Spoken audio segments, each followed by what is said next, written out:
What do you say? What do you say? What do you say? What do you say? Let's go.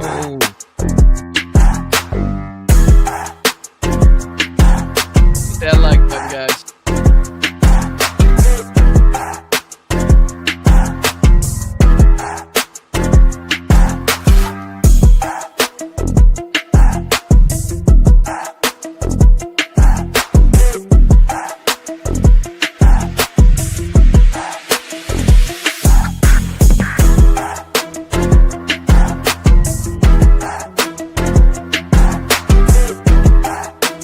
Guys, make sure you hit that like button on the way in. Thank you so much.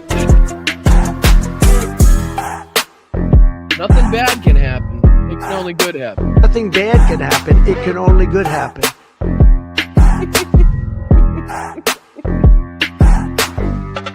Oh, I love it. I love it. I'll be with you. Give me 2 seconds. Maybe 10 seconds.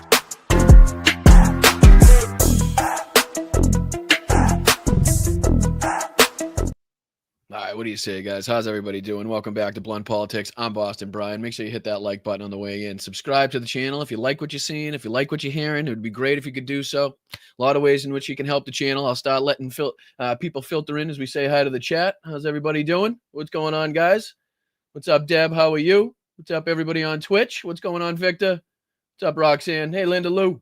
What's going on, guys? Hey, Olga. Dustin, what's up, dude? Sister to all. Well, you're my sister now. I appreciate you. What's up, Yakov? How are you? What's up, Roxanne? I know. What Mozart? What's happening? Let's fucking go. Hi, Karen. How are you? What's going on? Hi, Simon. What's up, Jim? Thank you so much for the super chat already, Jim. I appreciate that, dude. We'll be talking about that. You can bet your arse. And thank you, Linda Lou, for the 5 gifted already. You guys are amazing. I appreciate that so much. What's up, Kyle? What's going on, buddy? What's happening, my man? Hi, Julie. All right, what do you say we dive into a little bit of what we're talking about, a little bit of craziness, and thank you to everybody that watched the earlier show as well. I appreciate you guys for checking that out. Seemed like people enjoyed the conversation, so that's always good to see, always good to hear. But yeah, we're going to be talking about all of the craziness. You can bet your life on it. Obviously, we're going to be talking about Trump and the United States now taking that extra step when it comes to to actions off the coast of Venezuela, now seizing an oil tanker. So we'll be diving into that story. Obviously, we'll be taking a look at a little bit of Newsmax and how they're trying to cover the new, information release from the Ghislaine Maxwell case.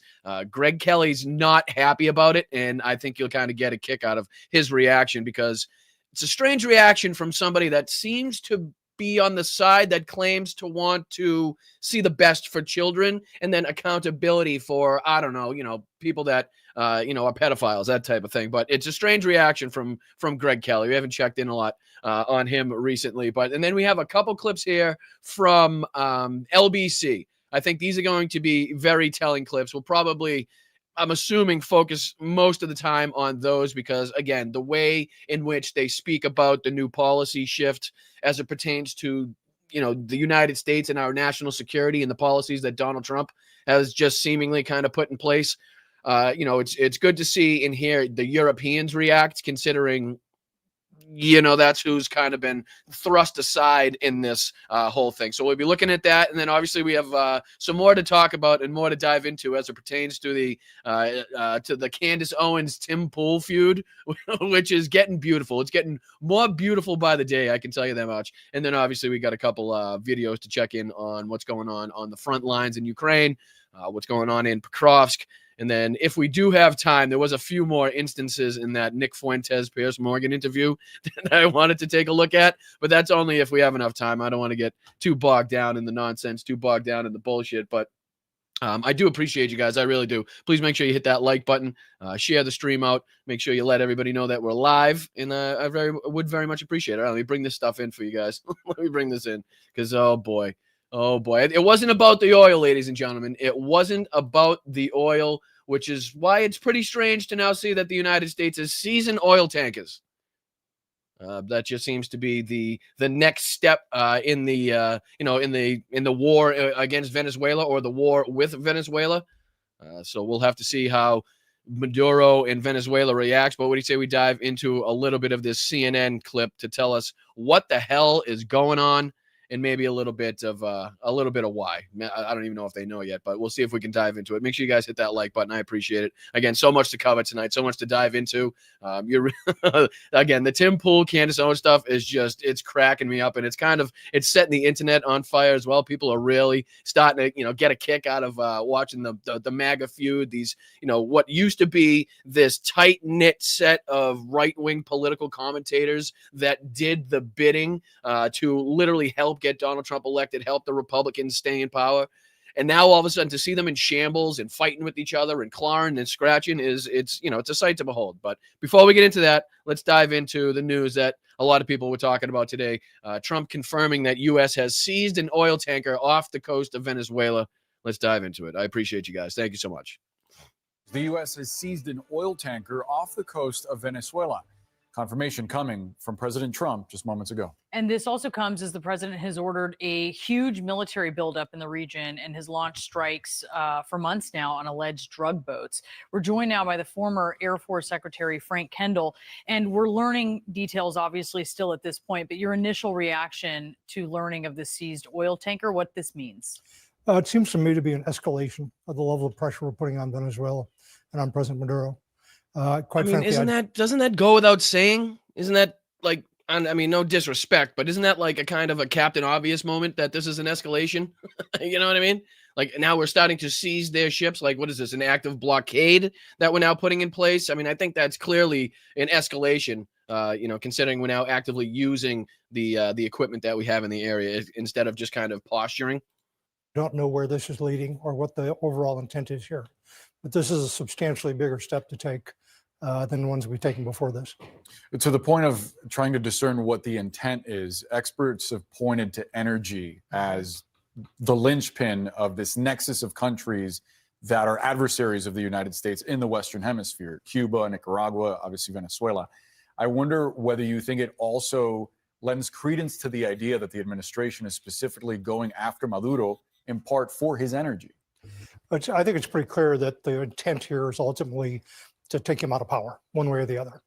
I find it a little bit odd because if you hear some of the experts talk about this, they really don't put much stock in the Venezuelan oil because of the, again, I'm no oil expert, but apparently it's it's a totally different type of oil. It's not as, I don't know what you want to say, viscous so much. It's kind of more crude, so to speak. And again, there's only a certain amount of oil refineries, as far as I've seen people reported, that can actually refine the stuff. So again, it's kind of up in the air right now. Obviously, it looks like the intent, but is there more behind it? It seems to be almost like there's even more behind it than just the oil too at this point. Like, what is the actual final goal? What is the end goal here? What is the intent? The oil may just be the riches, the spoils of war, when really the intent is to, I don't know, are we trying to take over the country and install somebody, I don't know, from the America? I'm not 100%. I don't know. I don't think anybody really knows yet. It's all speculation at this point, but it seems to be a good little excuse that people are using as far as this being the reason for going down there. But I don't know. A lot of people unsure. A lot of people, again, speculating as to other reasons why this is happening. How far we're prepared to go in that direction.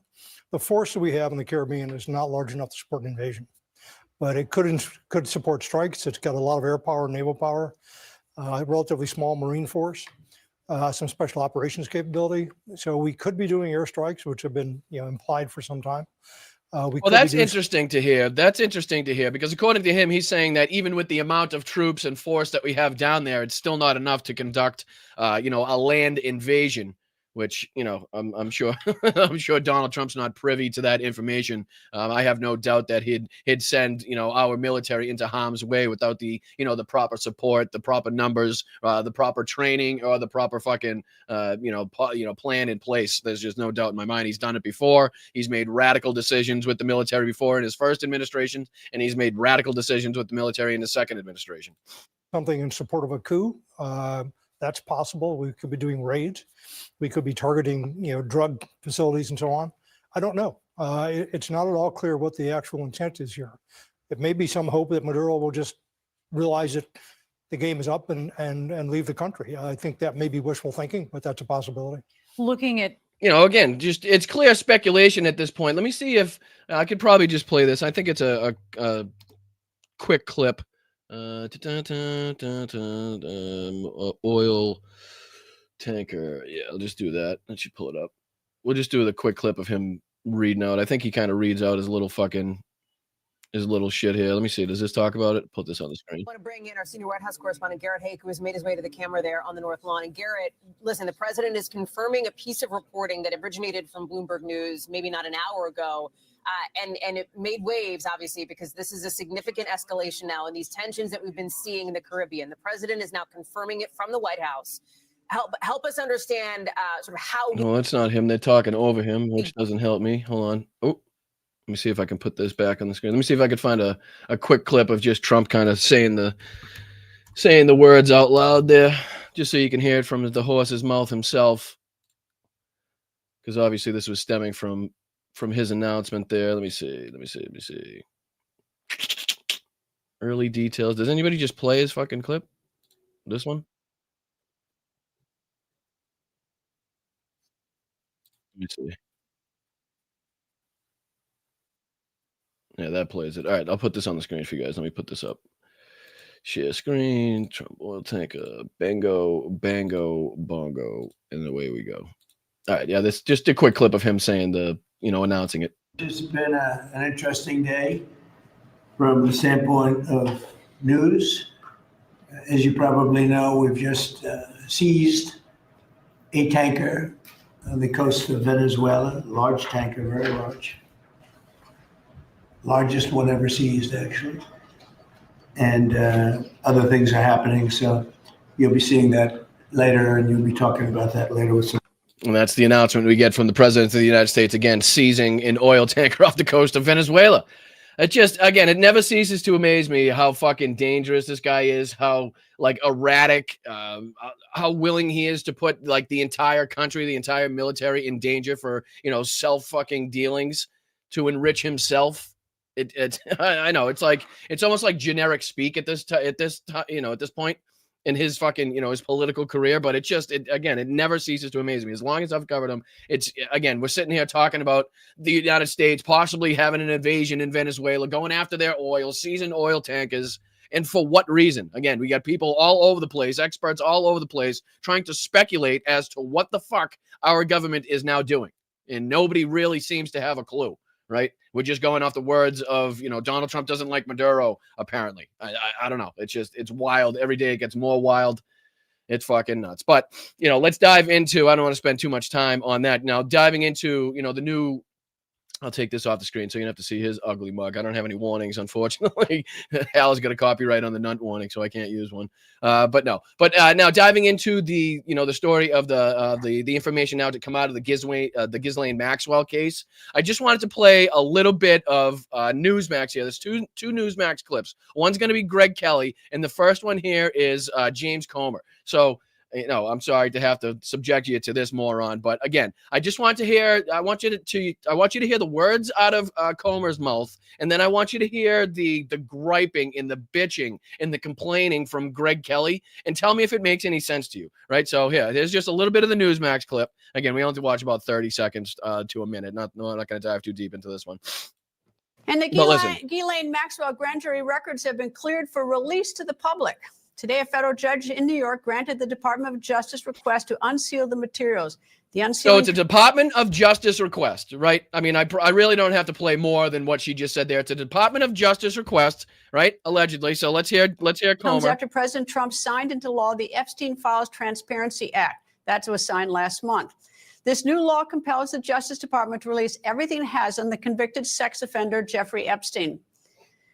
Kentucky Republican and Chairman of the House Oversight Committee, Congressman James Comer, joins me. Jesus, man, does he just look like the epitome of stupid?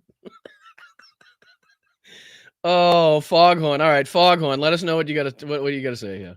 Good afternoon, sir, and tell me, these records are different from the records that your committee has gone through. Is that right? It is. What we've gone through are some records the Department of Justice has sent us. I subpoenaed the Epstein estate. We've gotten all of those documents in. and now what the Trump administration has requested in the courts. So I just want you to hear this: what the Trump administration requested, not like they want to, but because of this, the order, and because of what was signed, and because of they have till the 19th to kind of the hands are tied in this case, and it's really left up to Pam Bondi to abuse her power in redacting stuff and telling people that some of this information may be associated with an ongoing investigation, which is another reason why they may leave some of the information, names and dates or whatever it may be out of these whatever information does come out. So yeah, I just want you to hear that it's part of this whole thing that's going on, right? It's part of this whole investigation, what we've been talking about on the show. Agreed to turn it's over. Not like what I'm trying to get across is it's not like this Democratic ploy, right? It's not like this like shady dealings going on behind the scenes where Democrats are like trying to fucking work and coerce people to release these files, right? That's the premise that I'm trying to set up here. So keep that in mind. Is the grand jury testimony.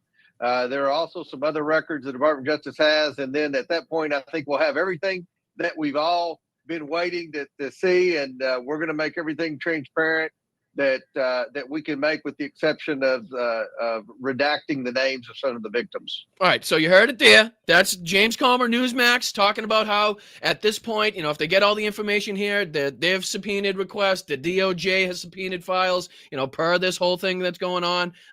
So now listen to Greg Kelly. Now listen to Greg Kelly, because this is fucking wild. Listen to this. Ready? Oh boy. Hold on, let me play it from the beginning. Let me put it on the screen. I'll make it big for you guys. Listen to how pissed off he is about these about these new files that are going to release the information from, again, the Ghislaine Maxwell case. Listen to this and how he tries to put this. Oh boy, more files. Epstein files. I guess a judge has green-lit the new Ghislaine Maxwell documents. I'm telling you, folks, this is all a great big scam. Yes, it is. What? It's a great big scam? Like, I don't understand. I'm confused. I don't understand. So do you think like the entire story is made up? Like, do you not hear that your own, like, politicians on your own side are now like actively subpoenaing these files, and like there's actual information that they're gaining, and we're going to get, what's to be released at least, like, I'm so confused as to how they're still at this point trying to get away with this. Like, it's a Democrat, and you hear how he's trying to pin it on the judge, right? He's trying to pin it on the judge, like it's the judge's fault in this case, right?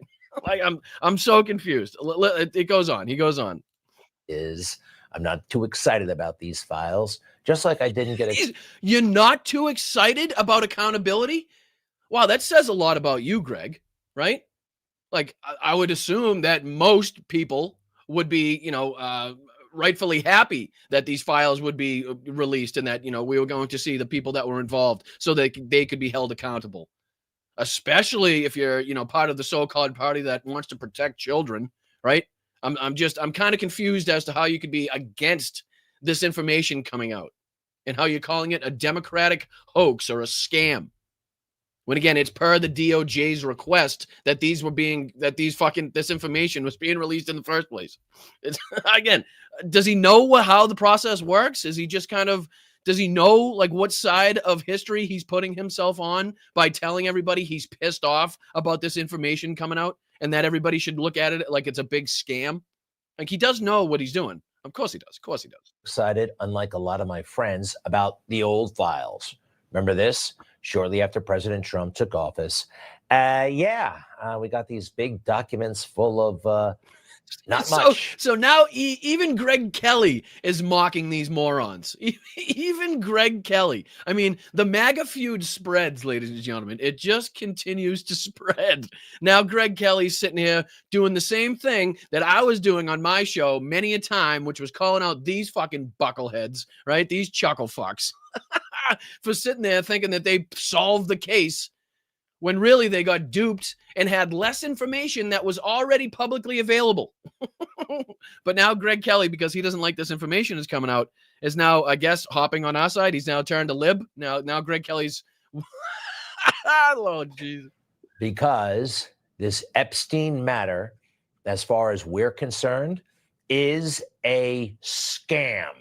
An absolute total fake news Democrat scam. Tell me how you really feel, Greg. How do you really feel? I don't know. Again, how are you going to square this with, I don't know if he's got kids or not, but when they're all grown up, which I don't know, he's probably at that age where they're grown enough. Like, how do you look your kids in the eyes? How do you look your wife in the eyes? How do you look your daughter in the eyes?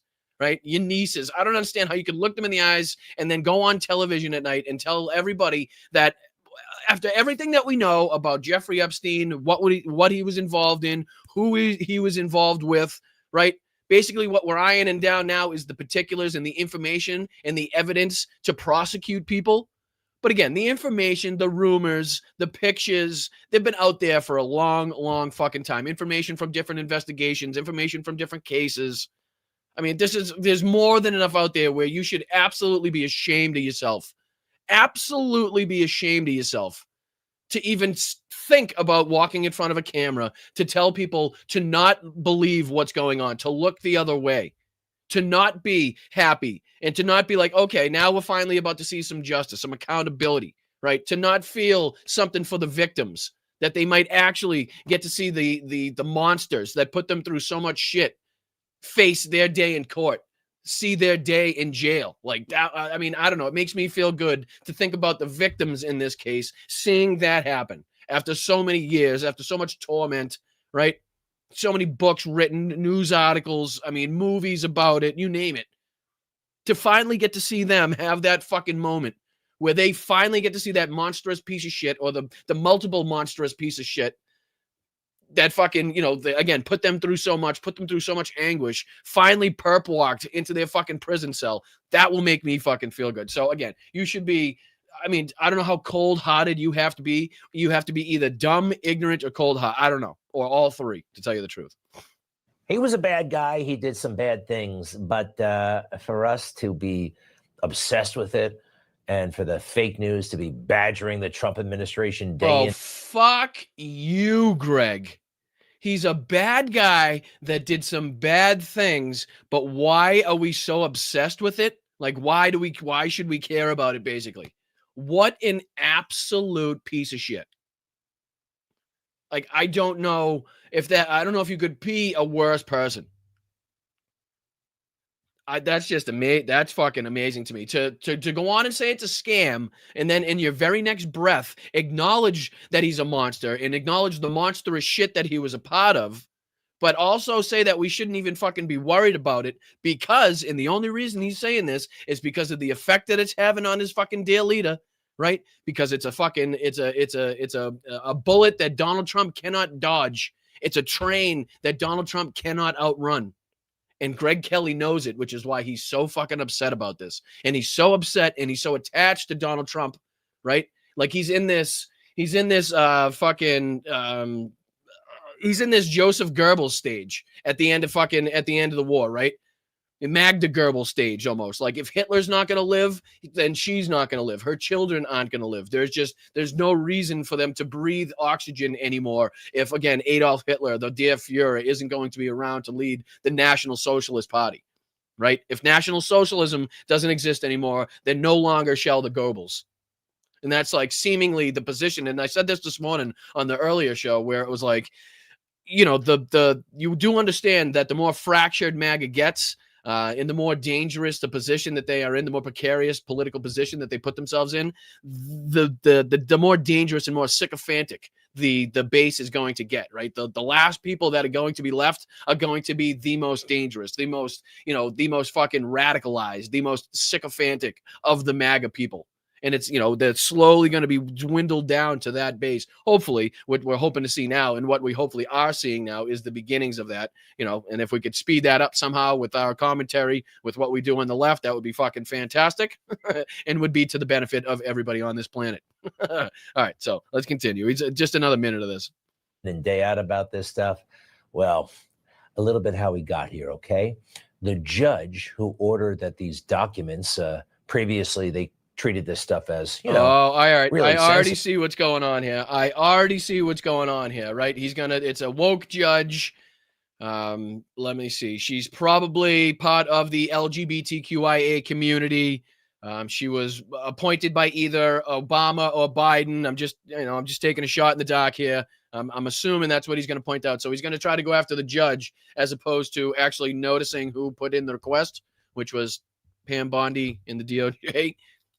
You can't release grand jury and all that stuff. Judge Allison Nathan. Yeah, looks like a little peculiar dude there. Appointed. I knew it. I fucking knew it. There's your first fucking transphobic comment. There's your first one right there. Your first, blatantly bigoted comment towards the judge. Appointed by Obama. Okay, they're up 2 for 2 so far. 2 for 2. By Obama to the district court and then promoted by Biden to the Court of Appeals. Patrick! Yeah, I didn't even see that coming. I thought it was going to be one or the other, either Biden or Obama. But to see that they've both had a hand in promoting her at some point in time makes it even better. But that's 3 for 3 right there. We just hit the, we just had a hat trick. Throw the hats on the ice, ladies and gentlemen. One more for the cycle. Holy shit. This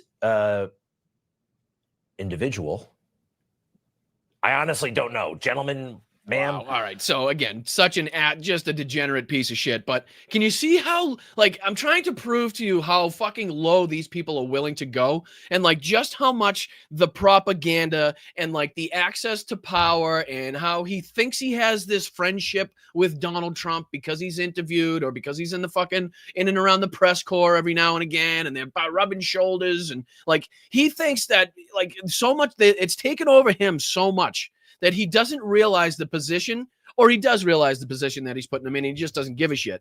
But I'd like to think that nobody would rightfully put themselves in that position to go out and say, hey, forget about that huge worldwide pedophilia ring and the victims in that fucking case. He was a monster and he did monstrous shit, but please, it's really having an effect on Donald Trump's polling numbers. So can we please, I don't know, it's hard for me to fathom somebody actually doing that. It's pretty fucking crazy. I know we haven't looked at Greg Kelly or anything from Greg Kelly in a while, but to see that he's down bad right now, he's hurting bad, and he's seeing. I think he's starting to see what's going on, right? He's starting to see that the momentum against Donald Trump and the momentum against the Republicans is really starting to pick up.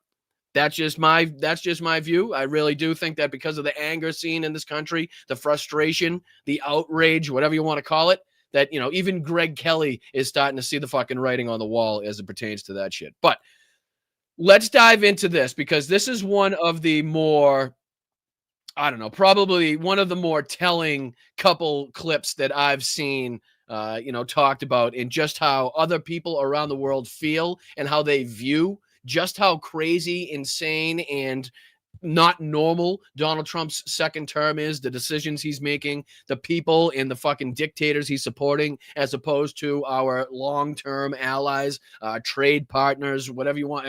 It's amazing. And right now, in real time, with this new national security policy being put out that we talked about the other day, people are reacting to that. This is James O'Brien on LBC reacting to it. And you can tell just the utter bewilderment, right? Just the shock in seeing that for the first time, and I don't know how long, a United States president has sided with Russia over its European allies, and over, in particular, the UK, right? So again, let's take a look at what they have to say here. There's 2 of these clips that we have to dive into. We'll see if, I'll try to get through them as quickly as possible, but I really do appreciate you guys joining me. Make sure you hit that like button, subscribe to the channel. I really do appreciate it. And again, James O'Brien from LBC, kind of giving me his take on what's going on. This is titled, "The U.S. no longer has Europe's back."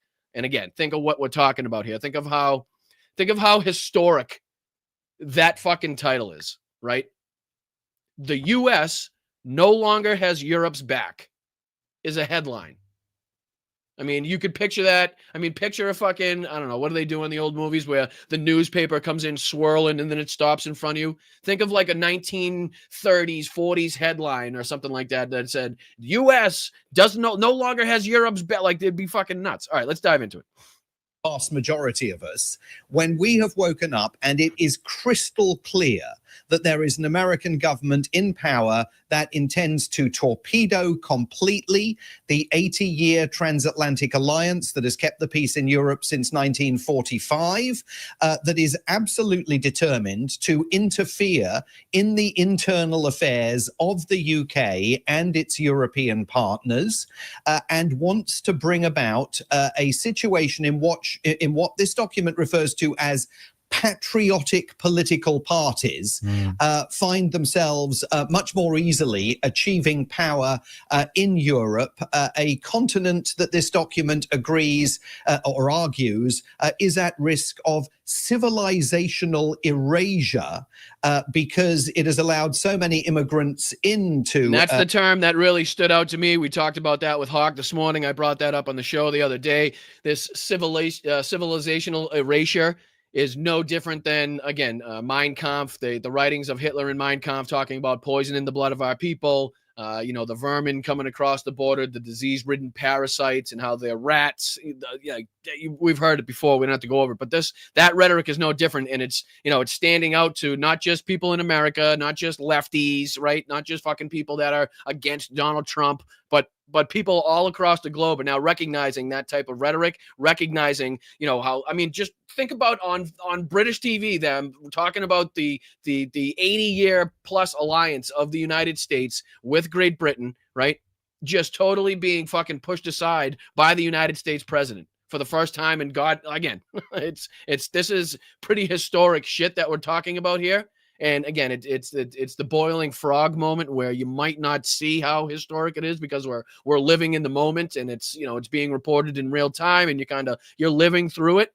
But again, several years down the line, probably not even that long, it's going to be very apparent, if it's not already very apparent, I'm sure, to everybody that's watching, closely enough, paying close enough attention, and has a brain and a head on their fucking shoulders, can realize the danger that this poses and how crazy this is. But for everybody else to catch up, it's going to be a little bit.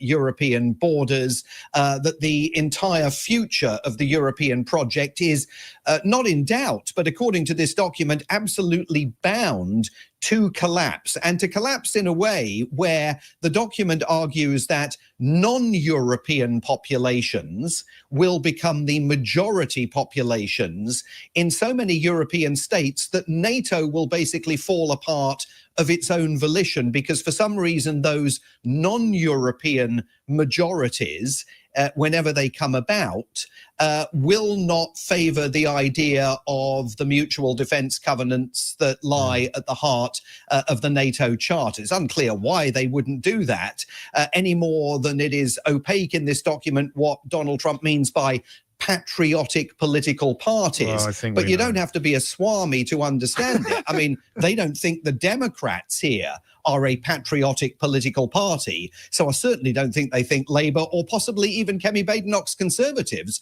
are patriots. This is an effort to sweep Reform UK into number 10 Downing Street, and it's all written down in black and white. It's hard to know where even to begin, because it is simultaneously dangerous and gibberish. The idea that Europe is facing civilizational decline, or that the European Union membership is problematic at a time when support for membership of the European Union in EU countries is the highest it has ever been, not least as a consequence of the Brexit that these clowns championed. And indeed that Farage, of course, who you mentioned quite rightly as a potential beneficiary of this dangerous gibberish, was a key. Nigel Farage is a part of the Reform Party, who he just said this is pretty much a blatant attempt to get them into more power, to sweep them into 10 Downing Street, he said. But yeah, Nigel Farage, obviously the person that would benefit from that.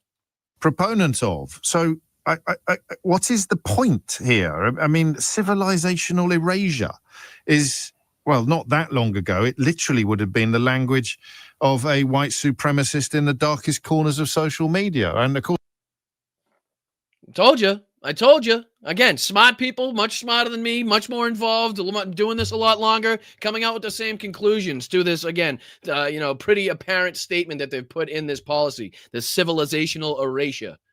You know what I mean? I'm sure that's going to be a term studied and talked about for a long time to come as well.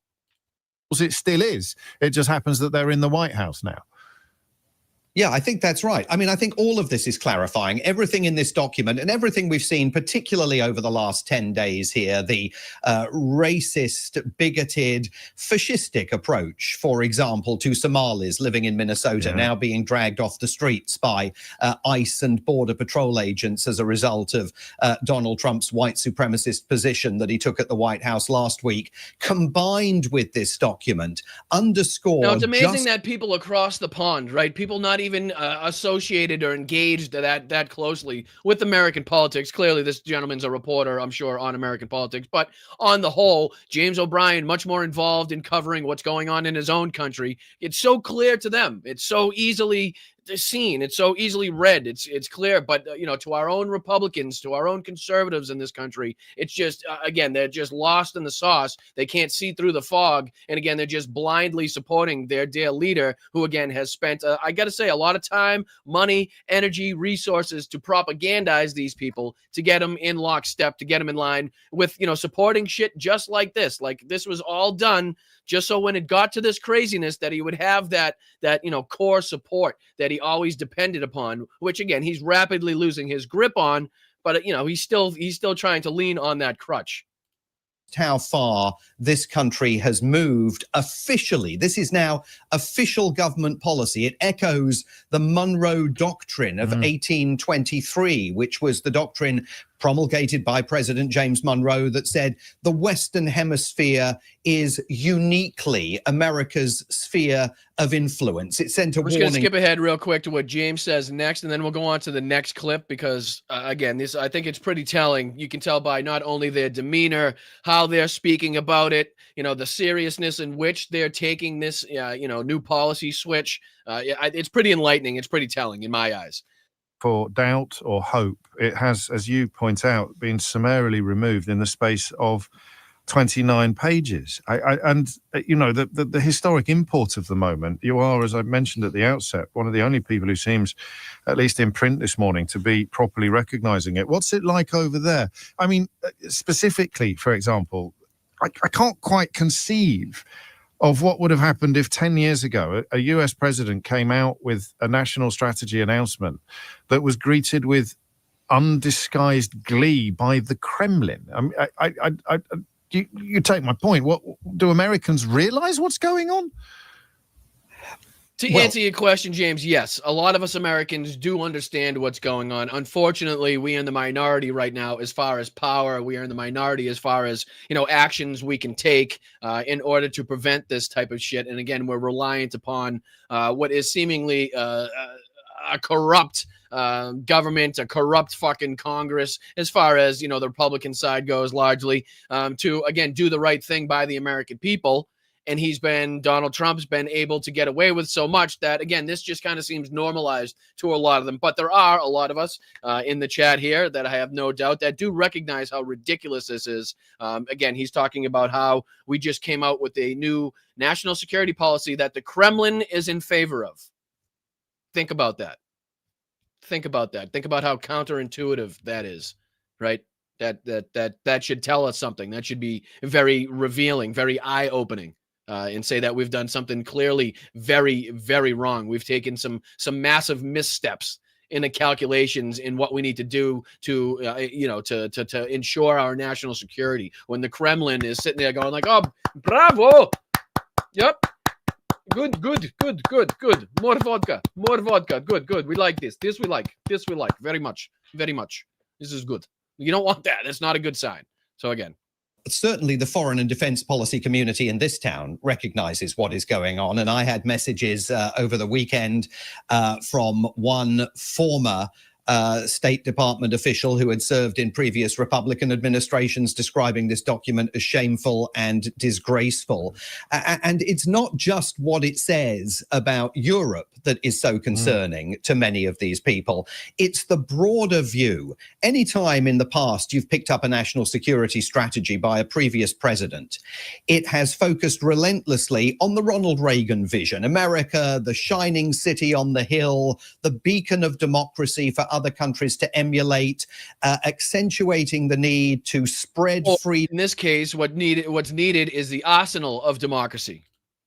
throughout the world, to stand up for human rights, to stand up for political prisoners rotting in gulags in various dark corners of the planet.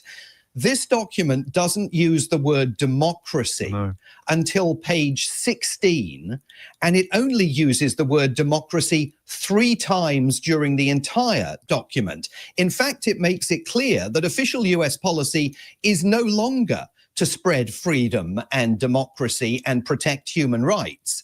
Official US policy now is to accept that all sorts of countries have all sorts of different governing systems and national traditions, and it's not the business of the United States to interfere in those. And that's one of the reasons why there was an open bar all weekend at the Kremlin. If you look at the section on Taiwan, it will have provided some comfort for President Xi Jinping, because the Americans are basically saying... Basically, what they're saying is it's a clear fucking indication that we've now sided with the exact people that we should be against, right? The same people that are looking to do harm to the United States, but Donald Trump feels he can enrich himself with through Xi Jinping, through Vladimir Putin.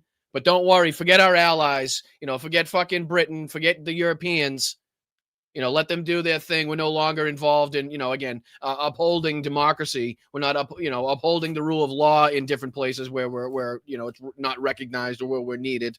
That's no longer the policy of the United States in terms of national security and stuff like that. I mean, again, wild fucking historic shit that is, again, doesn't feel that much like that right now. Maybe it does to a few people. Maybe it doesn't. I'm not sure. But I think it's kind of, again, that boiling frog kind of syndrome where, at one point it's going to hit people. But right now, as we're talking about it, as we're living through it, it's just kind of like, I don't know. It's almost like a haze that you're in type of thing. But let's dive into this next clip, because again, I think this next one's pretty much, just as revealing as that other one. Let me put this on the screen, pop this on. This one is talking about, is titled, "Why is Trump attacking Europe and siding with Putin?" Again, our closest ally, talking about how the United States is now openly siding with Vladimir Putin over the European Union, over our European allies. Think of that. Think of what again, think of what the fuck we're saying here. Think of what the fuck we're saying here. All right, let's dive into it. I talking to Simon Marks yesterday about the... My apologies. It sounds like it sounds like a chipmunk. Let me put it on normal. All right, let's dive. Strategy statement, the foreign policy strategy statement released by the White House, was the only time really that I felt seen, that I felt my fears and confusion reflected by somebody I respect, somebody who I think is more across the facts than I am. And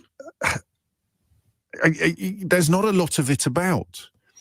And it takes a peculiar form of, I would like to say confidence, but I think sometimes it's also arrogance, to find yourself thinking everybody else is wrong and we're right. Everybody else should be a lot more exercised about this moment, about this event, about this development.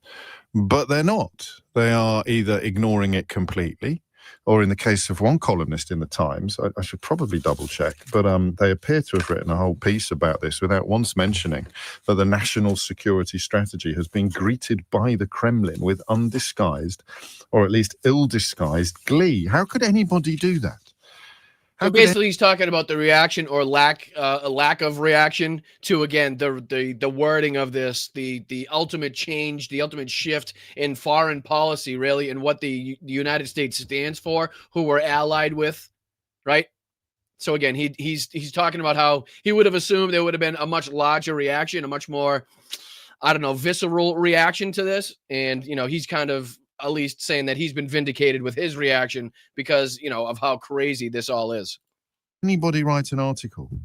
As I said, I should probably double check. But if you are talking about the foreign policy strategy of I'm going to say your closest ally, that's probably not true, but we get a little bit dewy-eyed, don't we, about the legacy of the Second World War and the role that the United States played in changing the game post-Pearl Harbor. But let's just say one of our staunchest allies, a country essentially birthed by Britannia.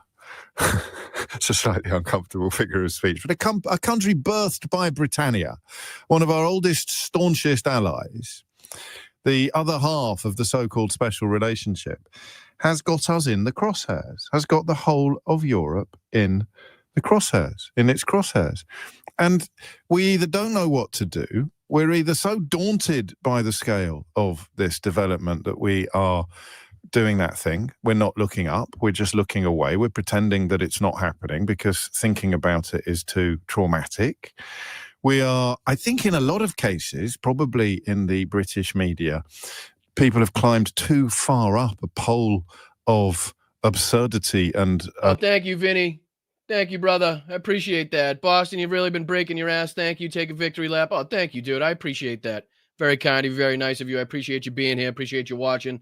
Thank you. Oh, thank you, Deb, as well. Thank you so much. Europeans, Canadians, Australians, New Zealanders need to unite and stand strong against the United States. Well, we're pushing them very rapidly in that spot. Like, we've backed them very rapidly in the corner.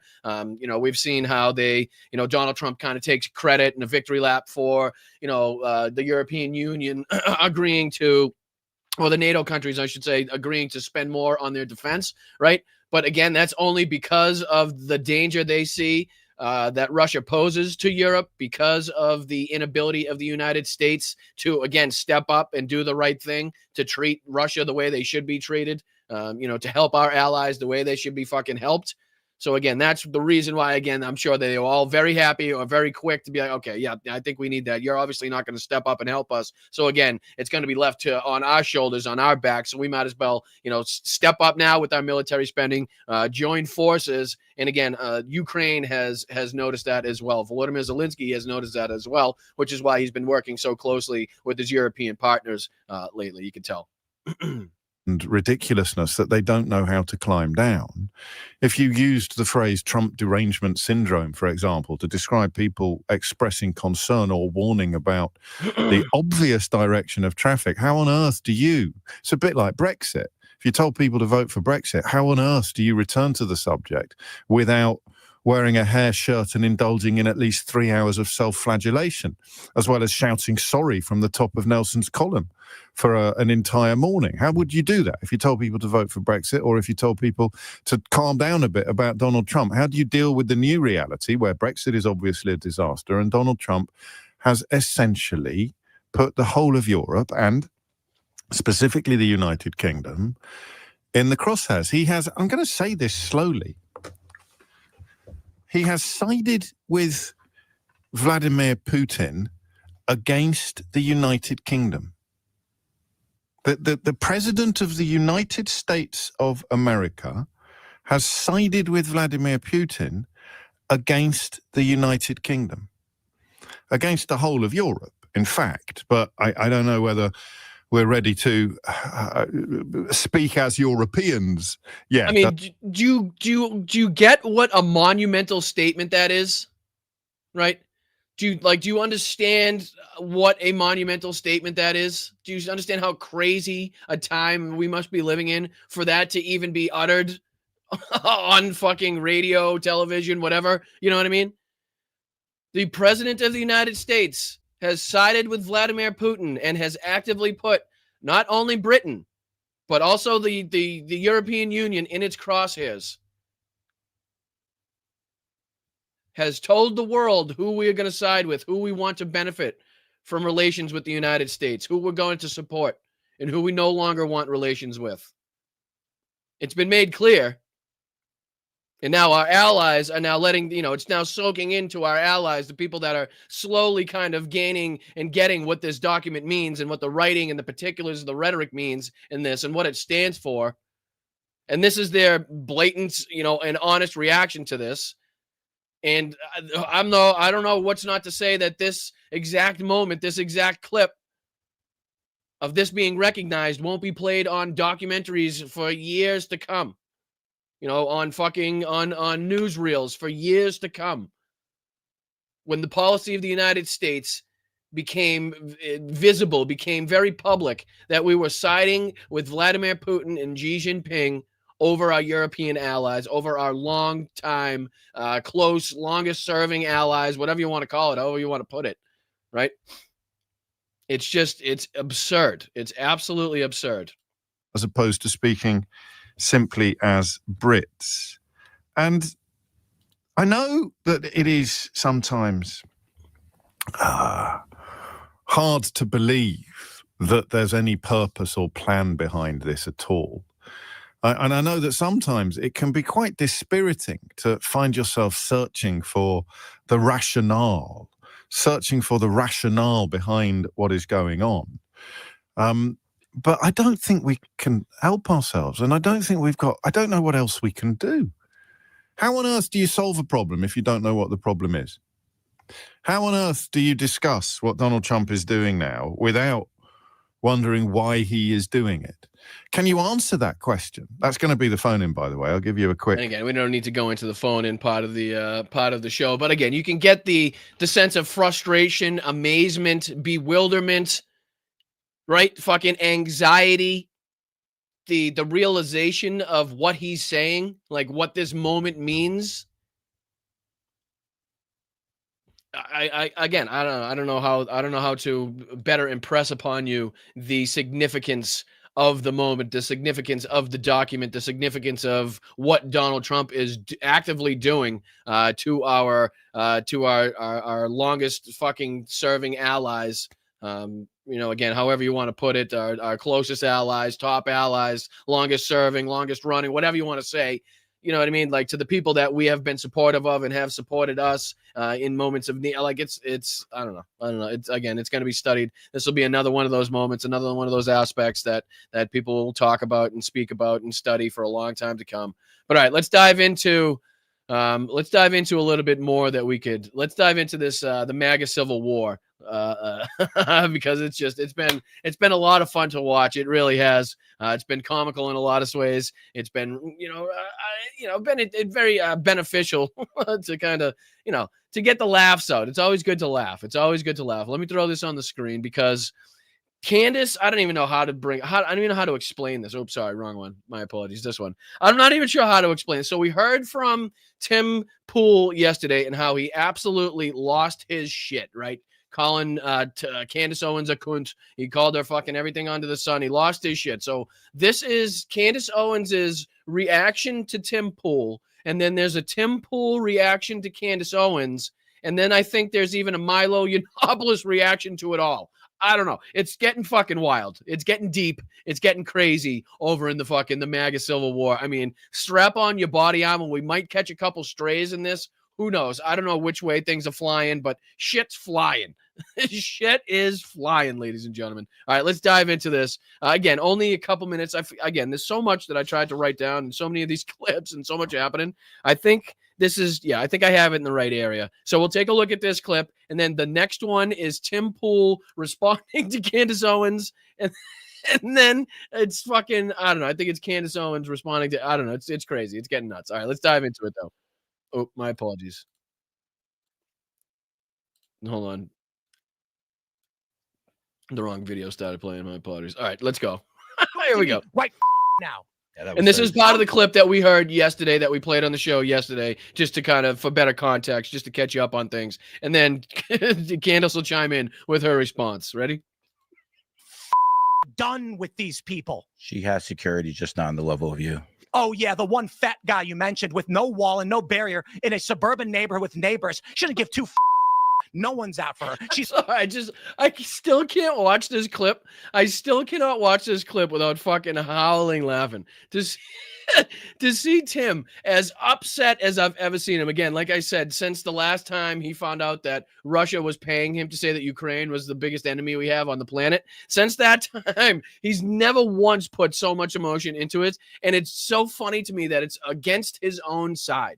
Like, it's just, that's what I was laughing at. Like, to have this be like your own people stirring shit up like this, and this, like, again, what was like a strong base of political commentators on the Republican side that was highly used and highly visible by the Republican politicians, used to get their message out, used to get their propaganda out. You know what I mean? I mean, now to see what it's become and the shambles that it's now lying in, that's what cracks me up. So again, in case anybody wondering, again, not only that, but the throatus cracked me up. Lying about all of this. You told me you went to her house and she's got a 4-foot wall and one fat guy, and she doesn't give a shit about her security. Meanwhile, I get bullets fired at my property, and I have to go live in the middle of nowhere. And I got. I think that's debatable as well. I think there's been some shit going around that Tim may or not allegedly may have faked or talked about a shooting on his ranch or at his ranch or property that may or may not have actually taken place. Again, allegedly. Strangers coming up to my house in Maryland, breaking in.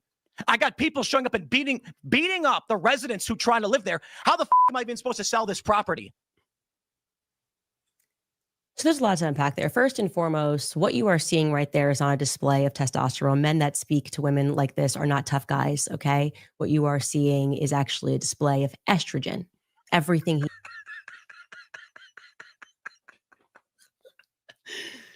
Oh, fuck.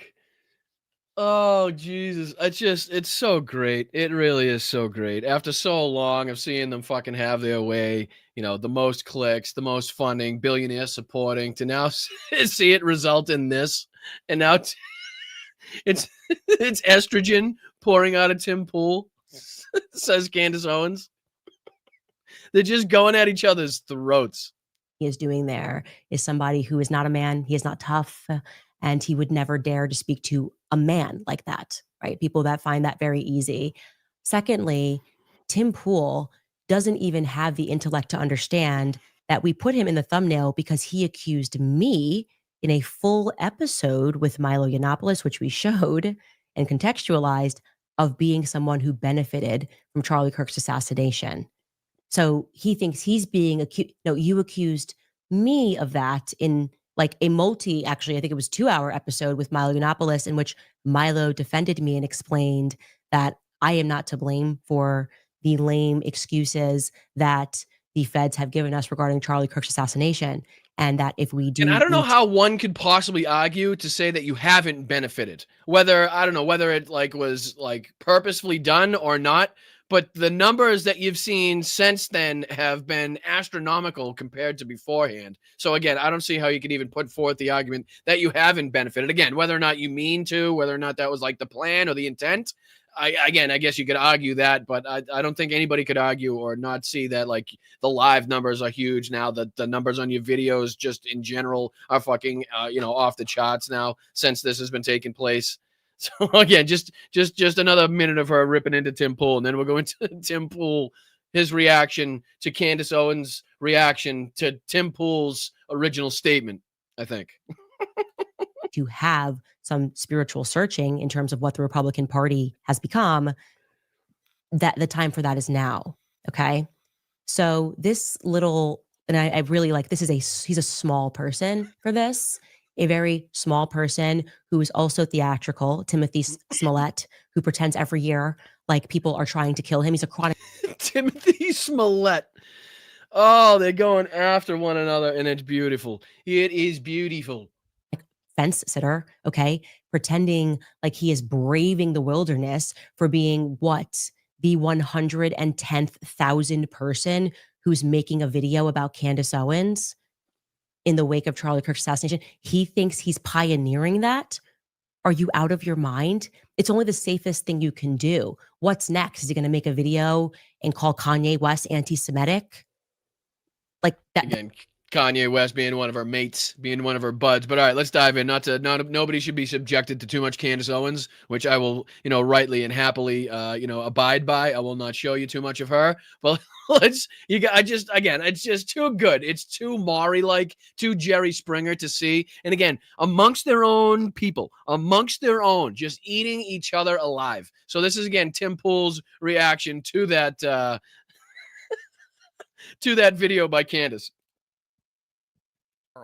Ready? Joey says we and us. Okay, so here's her response. Chief Trump says, wow, Tim Cass goes off on Candace Owens. She said, he is genuinely not well right now. Agreed. I wouldn't turn this into a cheap internet moment. There is just so clearly something personal going on in his life. It's hard to run a business and he's under pressure. Pray he comes through it. What I would say is this, Candace is losing the argument and she knows it. More and more people are calling her out. They're saying she's exploiting people. She's making a conspiracy mob, and more people are starting to come out. I was not the first. Anybody who feels that my speaking up What's funny is it's Tim that's actually getting the backlash, right? It's Tim that's actually getting, you know, the bad feedback from, I don't know, whether it be his episode with Santos and Milo Yiannopoulos, whatever it may be, his kind of stance on, you know, different things that he's been talking about recently. And his numbers have been dropping. Again, the Daily Wire's numbers have been dropping.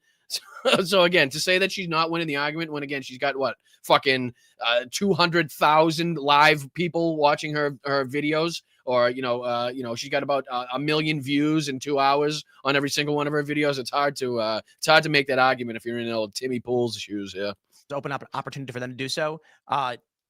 That's great. I'm not doing this for anybody else. I just literally talk about what I feel, and much to my own detriment. So here's the post she had. She said, here's Clint Russell. He said, Podcast Wars 2025 has officially begun. She says, I cannot explain it, but I sense that this isn't actually about me, and that Tim Pool is under tremendous financial pressure. Men behave a certain way when they are under economic pressure, and I feel like he's just lashing out, and I happen to be here. Well, that's funny. I don't know. It does coincide with you, I believe, and I'm pretty sure I did see this, that Tim Pool was stopping one of his programs or stopping one of his channels or going on a little bit of a hiatus. I'm sure not with his main platform or his main show, because obviously he's got to keep that money coming in. But I think he said he was kind of overworked, right? He was ready to have a stroke, I think is what he was talking about, if I'm not mistaken. But I don't know. Are you shutting down the show because it's costing you too much, right? You're not making anything off that particular show and it's costing you too much. And there is a little bit of financial pressure. Not as many people watching the program. Seeing that on the back end. Is she right a little bit? I don't know. This is Candace Owens saying, I lost the argument. I'm being exposed and I have no real way to push back. Her shows never resolve any of the mysteries she presents. She's just asking questions. She claimed UTC was Utah time. She said there's Egyptian planes flying all around. There aren't. There are Egyptian planes flying around for sure, but the ones. Well, I guess that means you're going to have to go after Tucker Carlson now, because I believe Tucker Carlson just came out with his video on what happened in the Charlie Kirk situation after so many months. I don't know why he's all of a sudden sticking his fucking nose in now. But apparently Tucker Carlson isn't buying the FBI narrative either, right? Apparently he's more aligned with what, I don't know, Candace Owens might be thinking. So I don't know. Now it looks like Tim Pool's going head to head with Tucker Carlson. Like, it's getting fucking dirty. The more that these people choose sides, the more it pits them against more individuals on the, you know, what used to be on their side. You see what I'm saying? So, you know, if I were to go in there, just hypothetically speaking, and be like, oh, you know what? I don't believe the FBI narrative. That now puts me in the Candace Owens fucking crew, which now puts me against people like Nick Fuentes, Tim Pool, who seemingly are in agreement with, you know, the official narrative, and anybody else that might be in agreement with the official narrative, Benny Johnson, these type of people. You know what I mean? So you're now automatically putting yourself on the opposite side of the, you know what I mean, of the people that you were once working with, not that long ago. Apparently pointing to some of them aren't even in the United States. Some of them it's just coincidence, but she just asking questions. She then claimed that some of these airplanes are landing at airports where black SUVs are driving to a federal building, in which the address she read off was the address of her own lawyers. However, she confirmed that feds do work out of that building. Funny, her feds work in the same building as her lawyers. She never vetted that these trucks, these SUVs were coming from the airport. That was all just blah in the email. She then said, I confirm the address that has feds in it. I love how much time they're spending on this. I really do. I love this. I mean, if you look at like these people in their videos and like the titles of them, like it used to be all against Chuck Schumer, against Democrats and this and that, Nancy Pelosi, all this bullshit. You know what I mean? Mom Donnie. Now it's all about Candace Owens, Charlie Kirk, Milo, who's talking shit to who. Tucker Carlson's going crazy. Nick Fuentes taking over. Like, you know what I mean? Like, this is so fucking, like, they're so wrapped up in it. It's encapsulated. So many of them. It's fucking, it's wild how fast it's spread, really. Being exposed because people are starting to speak out against her. And there are certain people who do it with reckless abandon, like myself, because I just don't care. I just don't care. I'm not here for diplomacy. I'm not here to make money. I'm not here to be the number one. I don't know. I think Tenet Media would beg to differ. I think Tenet Media would beg to differ on whether or not you're there to make money, right? You fucking shill.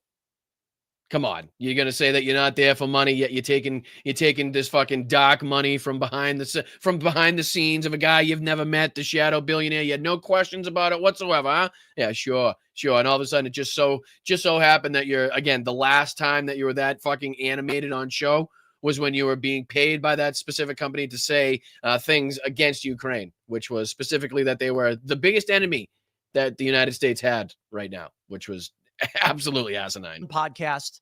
I literally just turn the camera on and whinge. And whinge I will. In an unhinged rant, says Daily Beast. So now she's going for the female debate strategy. Strike at Tim Pool's stability, his emotional stability, his financial stability. None of this actually makes an argument. By the way, I might add, Candace, behind me right there is a $3,000 Magic the Gathering card. Oh, Jesus. Tim, come on. Why are you going to pull out the cringe like that, brother? Why do you got to pull out the cringe like that? Here's my $3,000 Magic the fucking Gathering card. And nothing against anybody that collects or has any interest in anything like that. But what does that have to fucking do with anything? If anything, wouldn't that be the reason why you're in the financial position that you are? That you went out and spent $3,000 on a fucking Magic the Gathering card instead of, I don't know, putting it towards cameras, resource, I don't know, whatever the fuck it may be. But again, that would kind of lead me to believe that you have, you're really prone to impulse buying, which I don't know, may corroborate the fact that you are possibly under some financial pressure. Certainly, if I was under, and next to it is a $700 card. In fact, you can look at off my dual lands. Oh, how about this? How about this $20,000 meteorite Gian? That's in a what? I'm sorry, a what? That's correct. That sword was forged from meteorite, and it is very expensive. A $20,000 sword made out of a meteorite, and again, you want us to believe that you're good with money? This is your argument to say that I'm awesome with money? Like, again, there's a lot of broke motherfuckers out there that drive nice cars, right? But again, they're behind fucking 7 months on the payment, and it's just a matter of time before that shit gets repoed. But if you saw them yesterday or you saw them tonight, you wouldn't know it because they're still driving it. They still look like they're rich. A lot of people out there fucking faking it, though. A lot of people out there got a zero, an egg in their bank account, but somehow look like they have a shitload more. I mean, some people have just learned to do that. They've learned to be able to pull that off, or they haven't. And again, they're on the cusp of having this shit repossessed. You know what I mean? But I don't know, Tim, if you think this flex is flexing the way you think it's flexing. Spare me your stupid games. I am a wealthy individual. Everybody knows it. I ain't hurt. Oh, Jesus Christ. Is there anything more cringe that you could say? Is there anything more cringe that you could say? I am a wealthy individual and everybody knows it. Oh, gee. Hey, I got something for that, Tim. I got something for that. Hold on. It's going to be a show. Fucking disgusting. I am wealthy and everybody knows it. Like, you see the position that they're all putting themselves in? Oh, I love it. All right, we don't have to dive again too deeply into that. He might be finished anyway. Hold on, let me see. For anything, I own a bunch of property. This is a pathetic attempt at deflection, for which she continues by referring to herself in the third person like a schizo. On that note, I genuinely hope that whatever it is, he gets through it. But I can guarantee that blaming the future 2026 GOP midterm results on Candace Owens is not the solution. Candace, referring to herself as Candace Owens like some kind of schizo, maybe that makes sense. I could guarantee if you search hard enough, you could find a moment where Tim Pool referenced himself as Tim Pool. I mean, it wouldn't be that difficult. Not that I'm fucking here to defend Candace Owens by any means, but again, just to point out the hypocrisy of what you're saying in that instance. But yeah, again, the feud is, and there's more to it. There's more that goes on. I think there's a couple tweets. Let me see here. I think there's, did I want to play this? Yeah, there's this as well. Yeah, let me throw this on too. It just keeps getting deeper. Because now Nick Fuentes is chimed in. Apparently, as this says on the screen, you can see here. Let me see if I can make that a little bigger for you guys. How's that? So it says here, posted by this person, no idea who it is. Nick Fuentes will rebroadcast on December 15th the TPUSA broadcast, Charlie Kirk's organization, where they will respond to Candace Owens. He says that if they do a good job, he will finish off Candace Owens. Quote, everybody fears a black Karen, but I don't. I'm an abuser. A statement, a quote from Nick Fuentes, in case anybody tries to clip that shit. That ain't happening. But anyway, this is, again, in response to, I think, Turning Point USA offering Candace Owens a chance to debate them on, I guess, what's happened, her conspiracy theories, what she said about the people that worked there since Charlie Kirk's death. And apparently, Candace Owens turned it down. She either said she didn't feel comfortable going, feared for her life, whatever the excuse, yada, yada, yada. But she said she would live stream the event and kind of react to it and call it out in real time, right? So now this is Nick Fuentes, who again has put him side on the the believing the FBI narrative side of this thing, again, the opposite side of Candace Owens. This is him now saying that if Turning Point does a good job on that day of going after Candace Owens, he will kind of walk in and do what it takes to finish her off with whatever information he knows. But if they don't do a good job, apparently he's not going to do that. I don't know. But this is his response to the whole thing. Listen to how deep this is getting.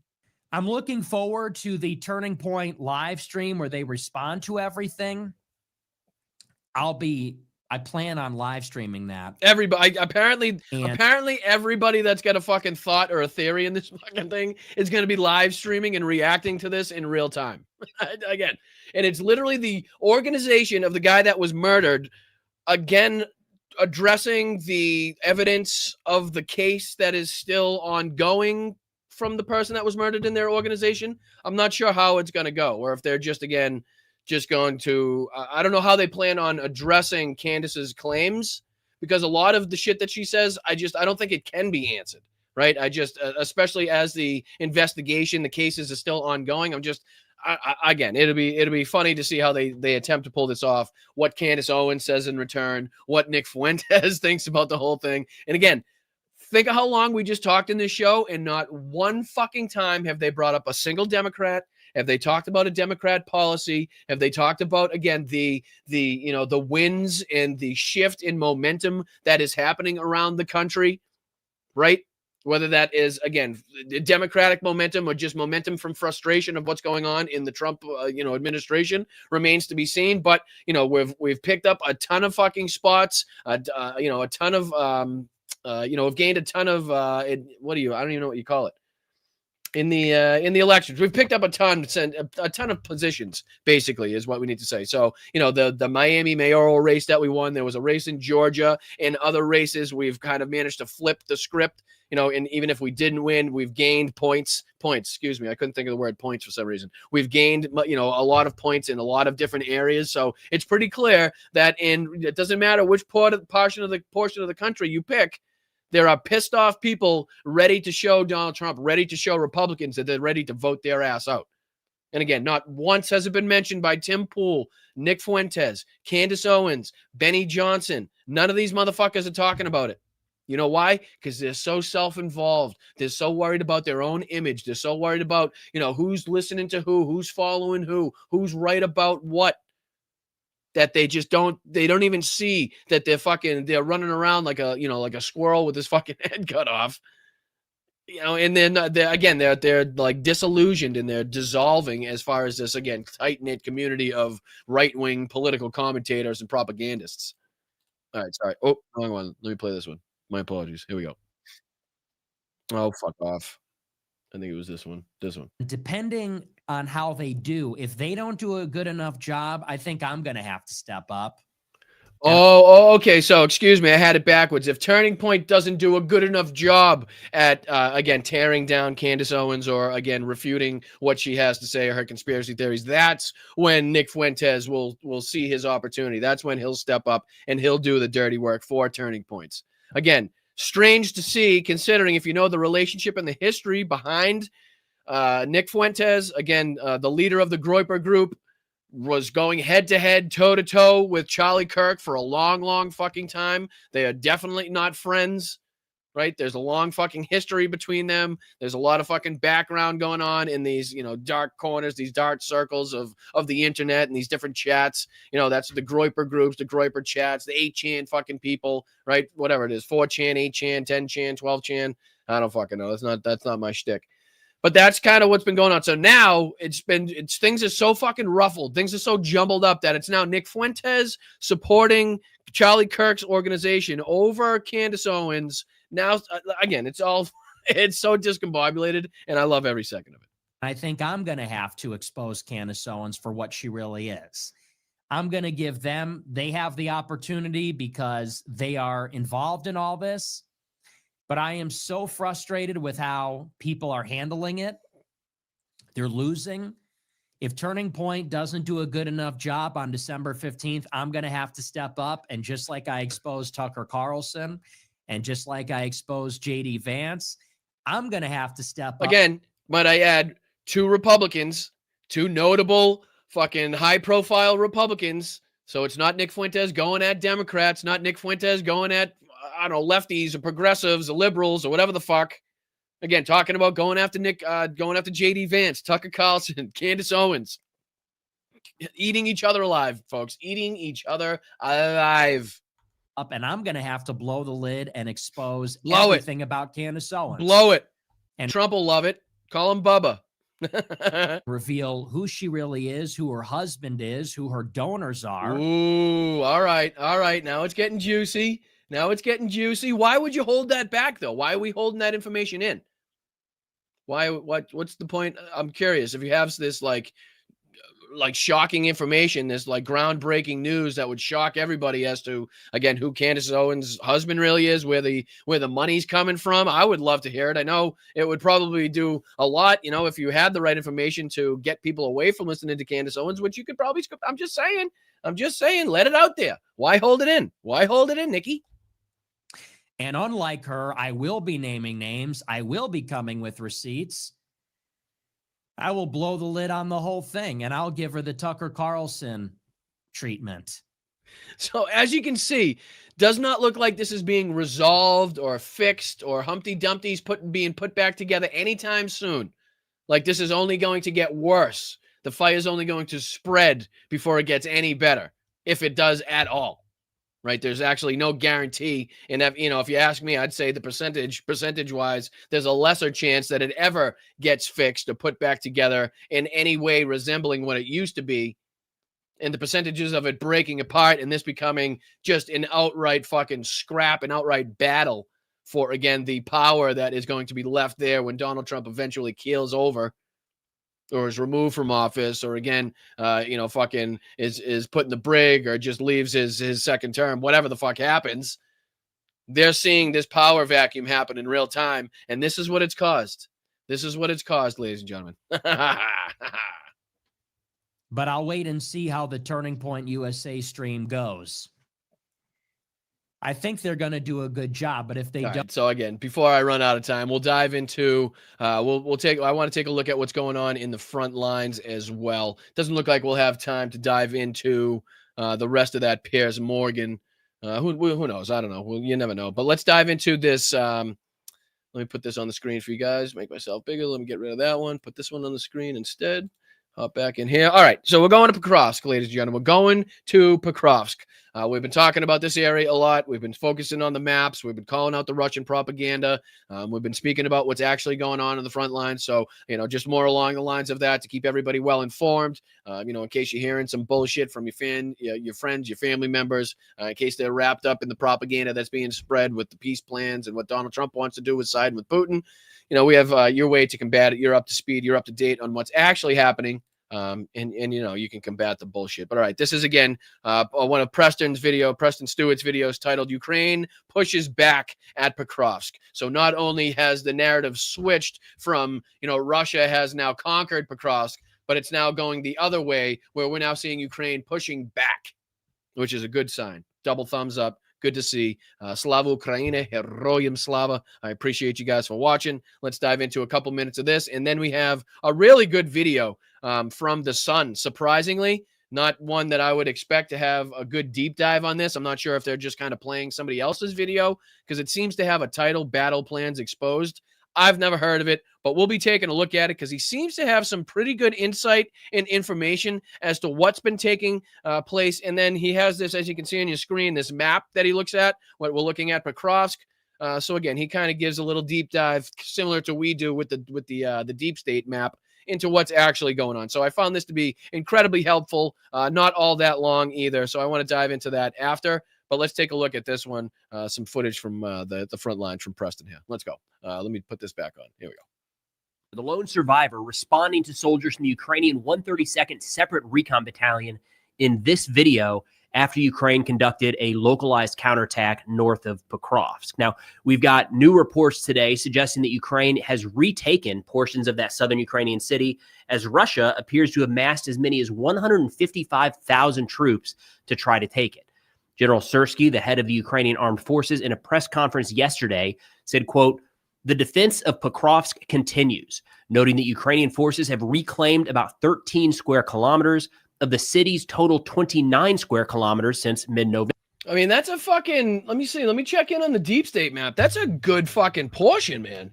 13 out of 29. Well, let me throw this on the screen here. Let me throw this on the screen. What do we, oop, I zoomed in too fast. My apologies. That's crazy. Let me see. Where are we? Where is we? Where is we? Where is we? Dun, dun, dun, dun, dun, dun, dun, dun. Here we are. Let me see here. Anything different? Let me see if, let me go back to the day before. Ooh, see that? Ooh, ooh. All right. All right. This is saying that's outside of the city, though. This area here, you can see this area switching. That's outside of the, you know, the main establishment of Pokrovsk. So that's kind of, that doesn't mean anything. But you can see this area is being disputed a little bit more.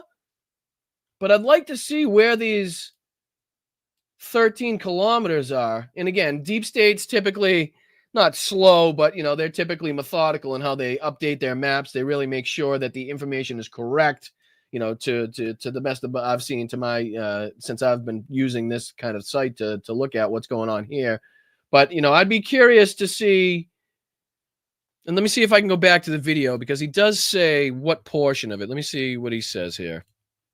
General Syrskyi, the head of the Ukrainian armed forces, in a press conference yesterday said, quote, "The defense of Pokrovsk continues," noting that Ukrainian forces have reclaimed about 13 square kilometers of the city's total 29 square kilometers since mid-November. Doesn't distinguish what part of the city, though.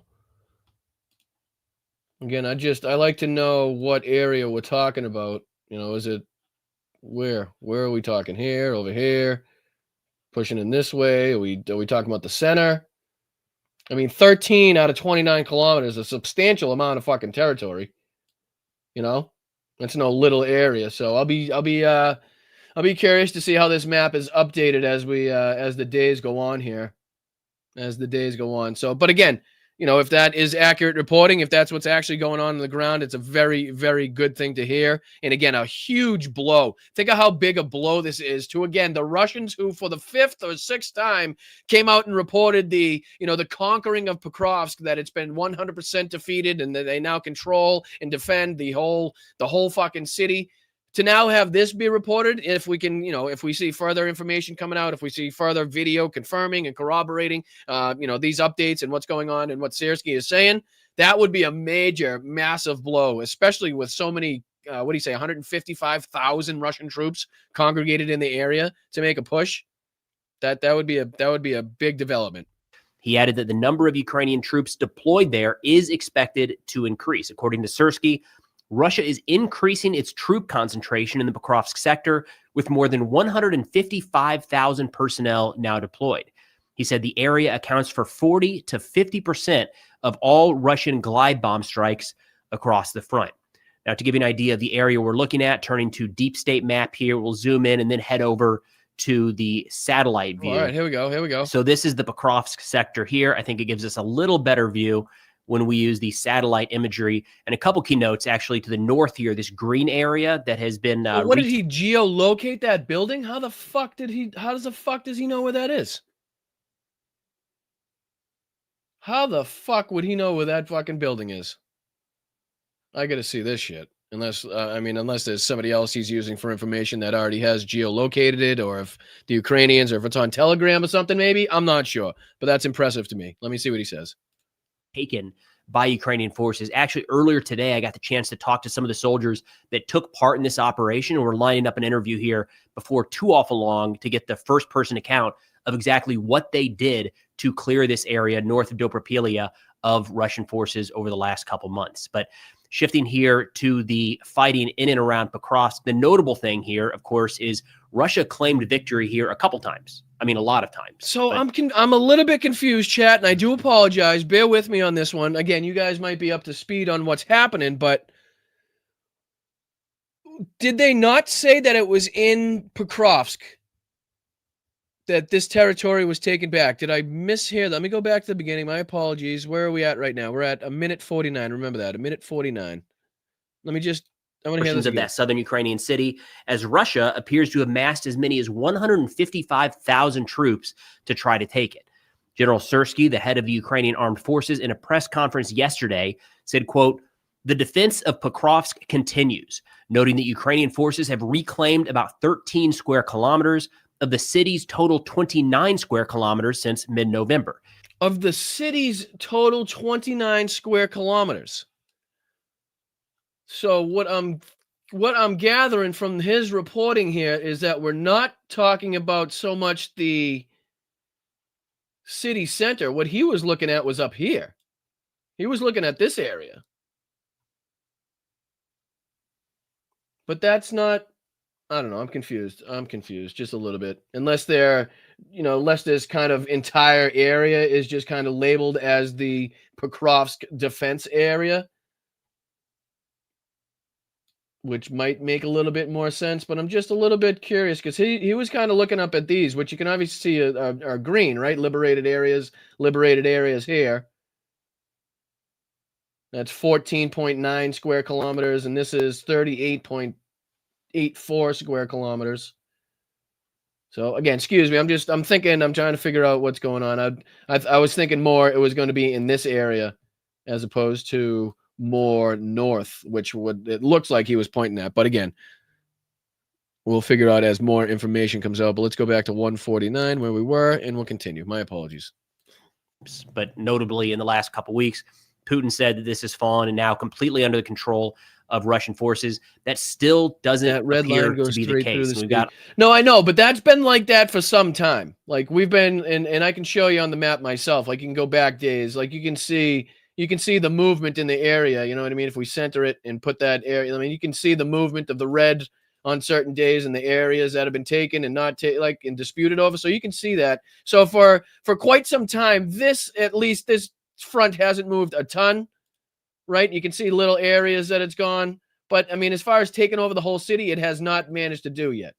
Right, it hasn't, and this is now we're up to speed on the days. This is now current day, so you can still see an ample amount of area being fought over, being disputed. What I'm talking about is the 13 newly liberated kilometers out of the 29 square kilometers that was supposedly inside the city of Pokrovsk. That's what I was curious, because it seems like when Preston was talking about it, he went way up here to Savovrev and like Nove Shikova type of area, Kuchry Yar and that type of stuff. So I'm just curious, just trying to figure out if I can narrow it down and get everybody more, directed on and focused on where we're talking about. I think it's more helpful. That's all. But we'll continue.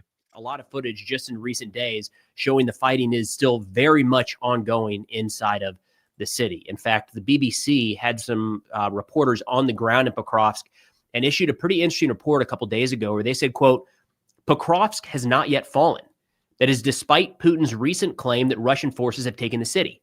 The commander of the Skala Assault Regiment, Yuri, is keen to prove to us that Ukraine still controls the north of the city, to show that the Kremlin's claim that it has taken Pokrovsk is a lie." Over the radio, they asked when I hear, and just correct me if I'm wrong, chat, just so you can hear my thinking. When I hear the north of the city, that makes sense to me, right? That makes sense to me. So I would consider this, the area is still disputed, as you can see, this gray area, right? All of this in here, not Rivne, but all of this in here, I would still consider the cross, just the outer regions, but that would make sense. That would be the north of the city in my eyes. So, talking about that and still holding that portion and being in this area, that makes sense to me. What what we were talking about a little earlier, that still is kind of a little foggy as to what area was speaking about when he, again, references specifically the 13 out of 29 kilometers, right? So again, that's just kind of a little insight into the the way I kind of view it. Soldiers to break cover from a building to display a Ukrainian flag. They move quickly to avoid being spotted. The drone feed shows the moment they briefly wave their yellow and blue flag before quickly returning to cover. The fighting is taking its toll on Ukrainian forces, but there is no sign of them giving up. Nor does Rabbit, another one of the soldiers in the 425th, agree with any suggestion that Ukraine should give up more land for peace. He said too much blood has already been spilled. Quote, "We are part of this land. If we give it up, Russia will want more." Another soldier, call sign Ghost, fighting in another unit in Pokrovsk, describes the situation as tense but not critical. He dismisses reports of its capture. Again, that is a lot different than what we've heard reported on, from the mainstream media, from different outlets, right? Tense but not critical. Like, we've heard that basically Ukraine was on their last legs. They were trying to fucking hoof it and hightail it out of there any way that they could. Basically, Mirnarad, because it was surrounded, like, it was a done deal.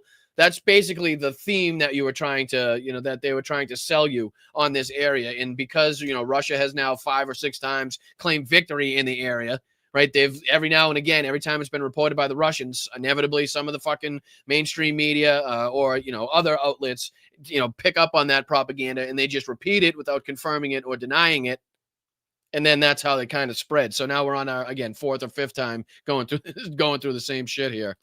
Russian propaganda saying reports that Pokrovsk is surrounded is fake information. But, again, one can say that this is a form of Ukrainian propaganda on the screen, right?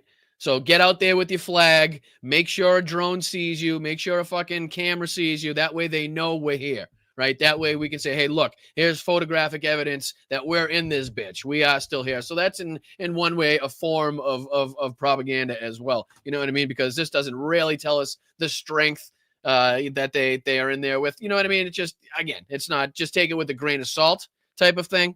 And then we kind of can sift through, and decipher what is real, what isn't real, what to believe or not to believe. But I'm going to jump on to this next one here because I found this to be incredibly insightful and helpful. And it's a little bit, it's a little bit different than what we've been hearing in this area. We've heard a lot about the importance of this area, the importance of Pokrovsk. And I think the very opening line of this video kind of says the direct opposite. Kind of says that, it goes on to say that Pokrovsk really doesn't matter in the long run. And I don't know if he goes on to explain if that has some double meaning or whatnot. I wanted to watch it with you guys. But again, from the first minute or two, or the first couple 30 seconds that I watched, I was like, all right, I want to see this with the chat. So, all right, let's dive into it. I really do appreciate you guys. I'll get you guys out of here after this. We'll dive into this, get some good information, and then I'll get you guys out of here. I appreciate you, man. Whether Pokrovsk falls, it matters not from a tactical. Right? I should have let him finish. I was too excited, but he's about to say whether Pokrovsk falls or not does not matter from a tactical standpoint, right? Which I was kind of surprised to hear. Whether Pokrovsk falls, it matters not from a tactical perspective for the Ukrainians. The conventional military tactics book has been ripped up, is being rewritten. The losses on the Russians have been huge. Russia is not going to win on the front line. The field is telling a different story. I'm Philip Ingram, and this is Battle Plans Exposed. Clashes on the front line are intensifying. Chaos on the diplomatic front and pressure on a peace deal is mounting. The situation was looking bleak for Ukraine. But yet again, Ukraine has shown incredible resilience, resolve, and ingenuity to not only fend off Russian advance, but to counter it. In today's episode, we'll look at the reality on the front line. Is Russia winning? Or is it all a ruse? I can already see it now. My sister's going to make fun of me because she says everything that I watch has something to do. It's either presented by a British guy or it's either presented by, somebody from Scotland or Wales or something. Everything. I'm just noticing now. I love James O'Brien. A lot of the fucking YouTube channels I watch, they're all British guys. I don't know. I just, for some reason, I'm just looking at, I'm thinking of it now like, oh shit, he's got another Scottish accent. Like, we're screwed now.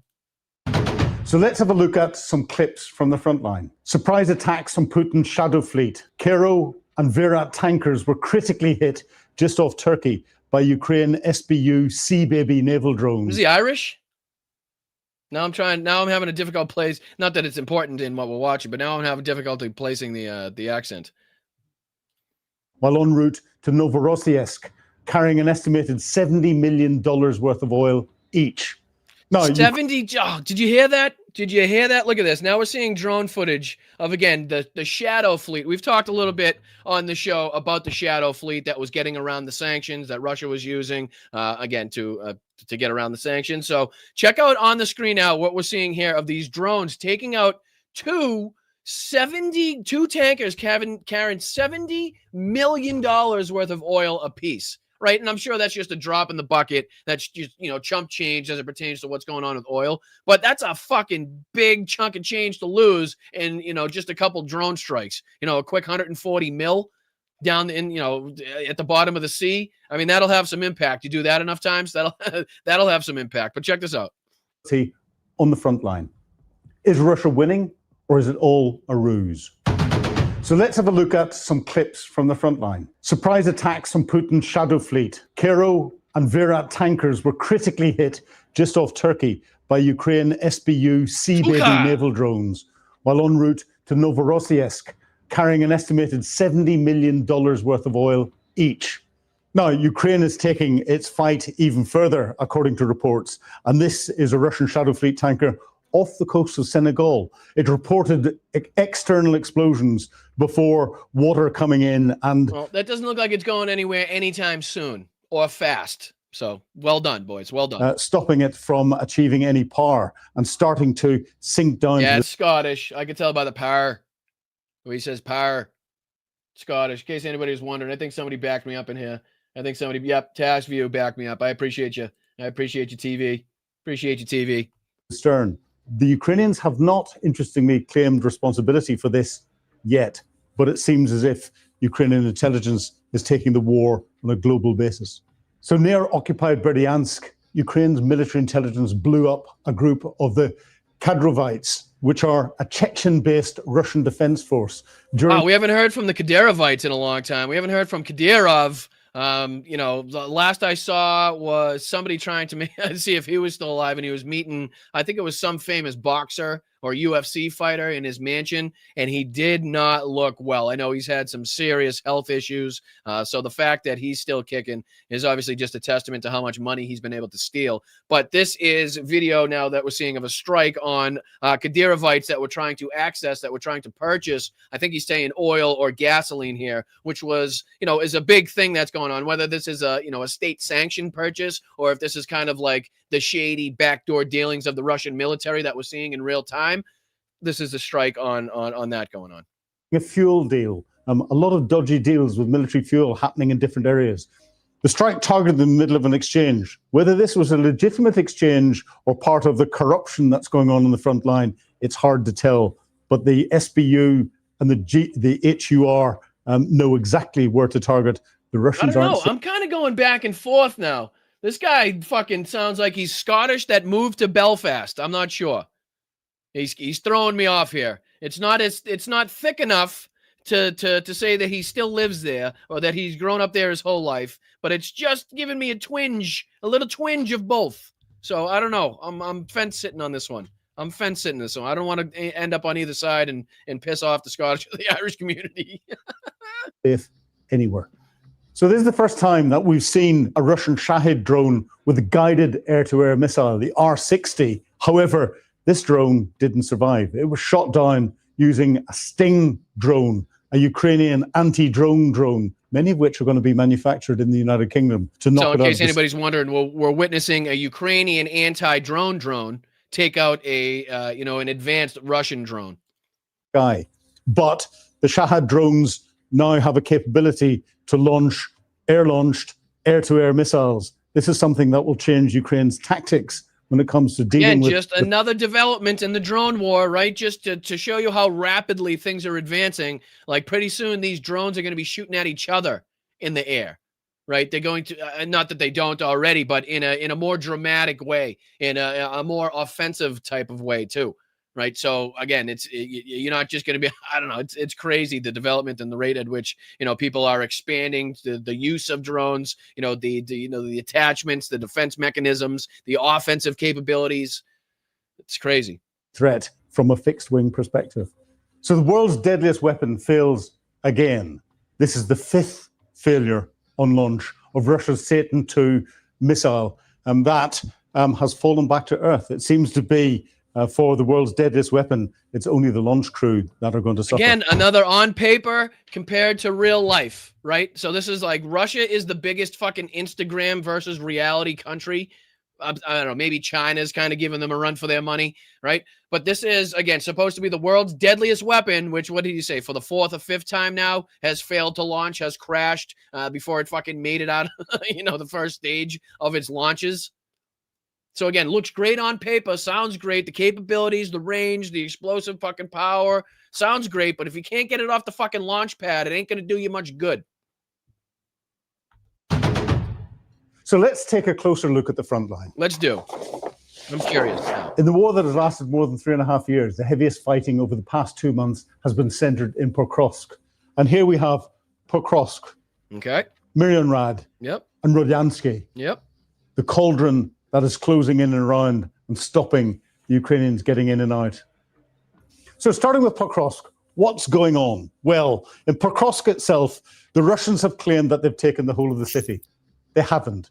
The Ukrainians are still active within the city and active in major parts of the city. Again, just somebody else confirming and kind of backing up what I was talking about and being the skepticism that I had about the reports that we were talking about when it talked about Pokrovsk and Russia again claiming that they took it over and even when it went to the peace deals as well. So good to see that people that seem to be up to speed on what's going on and pretty covering this stuff pretty in-depthly is have kind of are on similar terms is what I'm thinking. In Mirianrad, the Ukrainians have control of most of the town. It is a smaller area than Pokrovsk, but that's another one though that I still that I was kind of questioning. I know there still are forces there, but how many, what the strength is, that type of thing, not something that I've seen reported. Maybe we'll hear more. Maybe we'll hear more here. The Russians are pushing into it. Here, the Russians have probably got 55%, 60%. Here, the Russians have got 15, 20%, if that. And then up in Rodyansky, we're seeing the activity from the Russians as they try to close the areas of this cauldron. At some stage, the Ukrainians are going to make the decision to withdraw from Pokrovsk. And therefore, once they do that, the Russians have the ability to close this cauldron, and they're going to order the withdrawal from Mirianrad, even though the Russians are not threatening that. But now let me ask you a question, guys. And again, I'm no military strategist or anything, but wouldn't it make more sense to pull out of Mirianrad while you still have some defensive forces inside of Pokrovsk, right? So let's dive into the area here. Like, wouldn't it make more sense, right? As you're still fighting in these areas here, doing your best to hold off what is, we're looking at the line of defenses here for the Russians. Wouldn't it make more sense to get the military members out of Mirianrad while this is still as open as it is, as opposed to taking out Pokrovsk, allowing this to creep up, and then making it more difficult for the soldiers in Mirianrad, unless the plan is to make some sort of last stand in Mirianrad to hold up the Russian forces as long as possible, to allow the Ukrainians to set up defenses, somewhere somewhere back in these regions, right? Somewhere back in this region here. I mean, that's very possible. They're very heroic, very brave soldiers. So I have no doubt that they'd be willing to kind of, sacrifice or, sacrifice their livelihoods, possibly be caught or killed by the Russians in order to allow the majority of the forces to escape and kind of reestablish defenses somewhere behind the lines. So again, we'll have to kind of see what the plan is, but just on, my amateur thinking, it would make sense to use this as a kind of defensive wall shielding this side to get everybody out of Mirianrad while this is, this is disputed territory, so it wouldn't be fucking easy. But while it's still, the distance between, let's see here, we can get a ruler. The distance between the two Russian forces now is something like 7.4 kilometers, right? So one would only think the more they add soldiers in the area, that's going to close, making it more difficult to get people out of Mirianrad. So my thinking would be get them out while it's the most open, use this as the defensive pocket on this side, and then this could be, the sacrificial lamb, so to speak, in order to allow the rest of the forces to set up, further, in this area here. You know what I mean? But that's, again, I'm an amateur, not a military strategist, nothing like that. So that's just kind of the way that my thought process goes. Let me know what you think in the chat. Militarily at the moment, but they need to get the troops out in good order. Pokrovsk will fall. But whether Pokrovsk falls or whether Pokrovsk has fallen, it matters not from a tactical perspective for the Ukrainians. They have caused massive effect on the Russians by creating tens of thousands of casualties. Pokrovsk was once important because of the road network and the rail network that the Ukrainians relied on for supplies. They haven't moved any logistics through this route for at least 5 or 6 months because of Russian drones and Russian artillery attacks in the area. So from a tactical military perspective, it is not important to Ukraine anymore. For the Russians, they will say this victory over Pokrovsk is a huge victory and shows that they're advancing through the Donbass. Ukraine will fall back to further defensive positions, ready to fix the Russians once again for another 12, 18, or 24 months, as they did with Mariupol, with Bakhmut, with Pokrovsk, and the next town or city. So it's basically, it's basically the same thing that we've seen, right? Just kind of hold on and inflict as much damage as humanly possible until, the situation is no longer viable. Move back to another defensive line and start the whole fucking process all over again. Make them come to you. You have you have the upper hand on the defensive side of things. You know what I mean? Like you're inevitably going to inflict more and more casualties. You're going to make it as difficult as humanly possible.